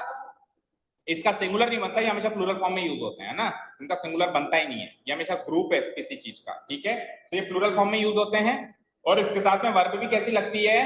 प्लूरल लगती है, तो वर्ब तो प्लूरल लग रही है। देखो देखो पिछले क्वेश्चन में जो था, जेंट्री को प्लूरल नहीं किया उन्होंने, पिछले क्वेश्चन में जेंट्री को प्लूरल नहीं किया, चेक करो। इस क्वेश्चन में उन्होंने इन्फेंट्री को प्लूरल किया, तो पिछले क्वेश्चन में गलती ये थी कि प्लूरल तो नहीं किया लेकिन वर्ब सिंगुलर लगा दी। इस क्वेश्चन में वर्ब तो प्लूरल लगा दी लेकिन इधर प्लूरल कर दिया, और ज्यादा प्लूरल कर दिया, ऑलरेडी प्लूरल था, तो दोनों में अलग अलग टाइप की एरर है। रूल एक है कि और ज्यादा प्लूरल नहीं करना है लेकिन वर्ब हमेशा प्लूरल रखनी है। तो अजीबोगरीब रूल है एक तरीके से देखा जाए, क्योंकि बच्चा या तो ये याद रखता है कि एस लगेगा या नहीं लगेगा, अब बच्चा ये याद रख लेता है कि एस तो नहीं लगेगा लेकिन वर्ब हमेशा प्लूरल आएगी, एस तो नहीं लगेगा इन्फेंट्रीज तो नहीं होगा, लेकिन फिर भी वर्ब हमेशा क्या आएगी, प्लूरल आएगी। ठीक है, हो गया ये यहाँ तक। आखिरी 4-5 सेंटेंस देखो और फिर व्हाट इज द रिजल्ट किसने किया है टॉप। हाँ जी, द फ्लीट आ गया, तो फ्लीट प्लूरल तो वॉज नहीं आएगा, क्या आएगा, वर आएगा, है ना। फ्लीट्स तो नहीं हो सकता, फ्लीट्स तो नहीं हो सकता, फ्लीट ही रहेगा, मोर प्लूरल तो नहीं कर सकते उसका, लेकिन ऑलरेडी प्लूरल भी तो है ना वो, तो इसलिए वर। क्या मीनिंग है, इराक की जो फ्लीट है, फ्लीट मतलब क्या, ग्रुप ऑफ शिप्स, है ना, उसको डिस्ट्रॉय कर दिया गया मल्टीनेशनल फोर्सेस, सारे दुनिया के देशों ने मिला के उसको डिस्ट्रॉय कर दिया ड्यूरिंग द गल्फ वॉर, 1991 के गल्फ वॉर के दौरान। ठीक है, सो वॉज की जगह कर दो वर। द ड्रैग नहीं होता, ड्रैग्स होता है। ठीक है, ड्रैग्स मतलब तलछट, नीचे वाली जगह। इस नदी का जो ड्रैग्स है were also affected by the voting in irregular way, है ना, उसको बोटिंग करने से वो अफेक्ट हुआ। ड्रैग्स मतलब ये मान के चलो कि नदी के नीचे की जो भी जीवन होगा, मान लो कुछ जंतु भी रहते होंगे, तो वो बोटिंग करने से डिस्ट्रॉय हो गए, ऐसा ये कहना चाह रहा है। इरेगुलर वे में बोट ऊपर रहती है, कुछ ना कुछ प्रभाव तो पड़ता होगा, मान लो स्टीम बोट है, कुछ ना कुछ प्रभाव पड़ता होगा, मान लो खाते पीते लोग कचरा भी फेंकते हैं। इरेगुलर लिखा हुआ है ना, इरेगुलर का मतलब होता है इनडायरेक्टली वो अफेक्ट हुए हैं, डायरेक्टली तो नहीं अफेक्ट हुए, इनडायरेक्टली। ठीक है, तो क्या रूल्स हैं, पहला रूल ड्रैग नहीं होता, क्या होता है, ड्रैग्स। दूसरा रूल, ये हमेशा प्लूरल फॉर्म में आएगा, तो वर लगाया, देखो तो देखो अभी मैं आपको याद करा रहा हूं, ड्रैग नहीं होता, ड्रैग्स होता है। कल को यहाँ पे ड्रैग्स लगा दे और यहाँ वॉस लगा दे तो वो भी गलती है। तो दोनों रूल याद रखना, ड्रैग नहीं होता, ड्रैग्स होता है, लेकिन वर्ब भी हमेशा कैसी चलेगी, प्लूरल चलेगी। वॉस मत लगा देना, क्या लगा देना, वर्ब जो ऑलरेडी लगा हुआ है। सो यहाँ पे ड्रैग्स कर दो। A pair of shorts were brought from the market, क्या गलती है, ए पेयर ऑफ आ गया तो फिर वर्ब क्यों आया, फिर तो वॉज आएगा। अगर ए पेयर ऑफ नहीं लगता, मैंने सिखाया था पेयर नाउन के आगे ए पेयर ऑफ लग जाए तो फिर वर्ब सिंगुलर चलेगी, नहीं तो वर्ब प्लूरल चलेगी। अगर सिंपली शॉर्ट्स लिखा रहता तो वर्ब प्लूरल चलती, वर्ब नो डाउट, बट अगर ए पेयर ऑफ लग गया तो अब ए पेयर ऑफ तो एक ही जोड़ा है ना, एक ही जोड़ा है, तो उसके हिसाब से वर्ब कैसे चलेगी। ठीक है, तो क्विकली सी 3 मोर सेंटेंसेस। पावर कट की वजह से वो हम क्लास बच्चों के साथ नहीं कर पाए, but to for the sake of your record कि आपको पता होना चाहिए आंसर्स क्या क्या हैं, मैं फटाफट से तीनों सेंटेंस के आंसर्स बता देता हूँ। 62 तक हमने कर लिया था, पेयर ऑफ शॉर्ट्स के साथ आप वॉस लगा ही देंगे, ऑप्शन नंबर बी आंसर हो ही जाएगा। ही ऑफर्ड इज कॉन्डोलेंस, तो कॉन्डोलेंस नहीं होता, कॉन्डोलेंसेस होता है हमेशा। कॉन्ग्रेचुलेशंस, विशेष, रिगार्ड्स, एक लिस्ट दी गई है, जो ये सारे वर्ड्स हैं हमेशा प्लूरल फॉर्म में यूज होते हैं। सांत्वना नहीं होता, सांत्वनाएं होती है, सो इट इज कॉन्डोलेंसेस। ठीक है, मिनिस्टर की वाइफ को उसने सांत्वनाएं दी। द मैनेजर, डिस्पोज ऑफ करने का मतलब बताया था मैंने, फेंक देना, all the old furnitures, so it is not furnitures, it is furniture, because furniture is an uncountable noun, इसका प्लूरल नहीं बनाया जा सकता। प्लीज एक्सेप्ट माई कॉन्ग्रेचुलेशन नहीं होता, जैसे अभी मैंने कहा, कॉन्डोलेंस नहीं होता, कॉन्डोलेंसेस होता है। सिमिलरली कॉन्ग्रेचुलेशन नहीं होता, कॉन्ग्रेचुलेशंस होता है on your grand success in the exam. So option number B में इधर आ जाएगी, बी में इधर आ जाएगी, तीनों में बी में आ जाएगी। ठीक है, सो ये हमारी प्रैक्टिस एक्सरसाइज 2 होती है। प्रैक्टिस एक्सरसाइज 1 की मैं आपको आंसर की ग्रुप में पोस्ट कर रहा हूँ, और उससे रिलेटेड अगर किसी को कोई डाउट है तो you can ask your doubts. पहले आप खुद सॉल्व करें, अपनी एक आंसर की बनाएं कि मेरे हिसाब से क्या क्या आंसर्स होने चाहिए। 1 to 48 जितने भी सेंटेंस हैं ये वाले, 1 to 48 जो ये सेंटेंसेस हैं, इनकी अपनी खुद की एक आंसर की बनाए रफली। एक्सरसाइज 1 की यही सेंटेंसेस हैं, उसमें भी 1 to 48। पहले तो आप इसकी एक अलग आंसर की बनाएं, और फिर जो मैं आंसर की आपको पोस्ट कर रहा हूं उससे मैच करें, और फिर चेक करें कितने सही हुए कितने गलत हुए। If you feel any difficulty or any doubt in any of this sentence as well, so you can ask from this sentence also. ठीक है, चलिए, तो कल से हम प्रोनाउन स्टार्ट करेंगे, सेम टाइम सेम जगह। दैट मीन्स जो आपका रेगुलर टाइम है जो मंडे टू फ्राइडे चलता है, that means 5:15 in the evening. कल हम मिलते हैं, नया चैप्टर शुरू करते हैं, प्रोनाउन। और प्रोनाउन मोर एक्साइटिंग या मोर एक तरीके से प्रैक्टिकल चैप्टर है एज कम्पेयर टू नाउन। में बहुत सारी चीजें रटने के लिए कुछ लिस्ट मिल रही थी, प्रोनाउन में एक फिक्स वर्ड्स है हमारे पास जो प्रोनाउंस होते हैं, उनसे ज्यादा नहीं होते। जैसे नाउन तो इनफाइनाइट है, प्रोनाउन इनफाइनाइट नहीं, कुछ एक फिक्स वर्ड्स हैं। सो अच्छा चैप्टर है प्रोनाउन, है ना, नाउन के बाद। चलो, thank you so much for listening to us, have a nice day, keep learning and bye.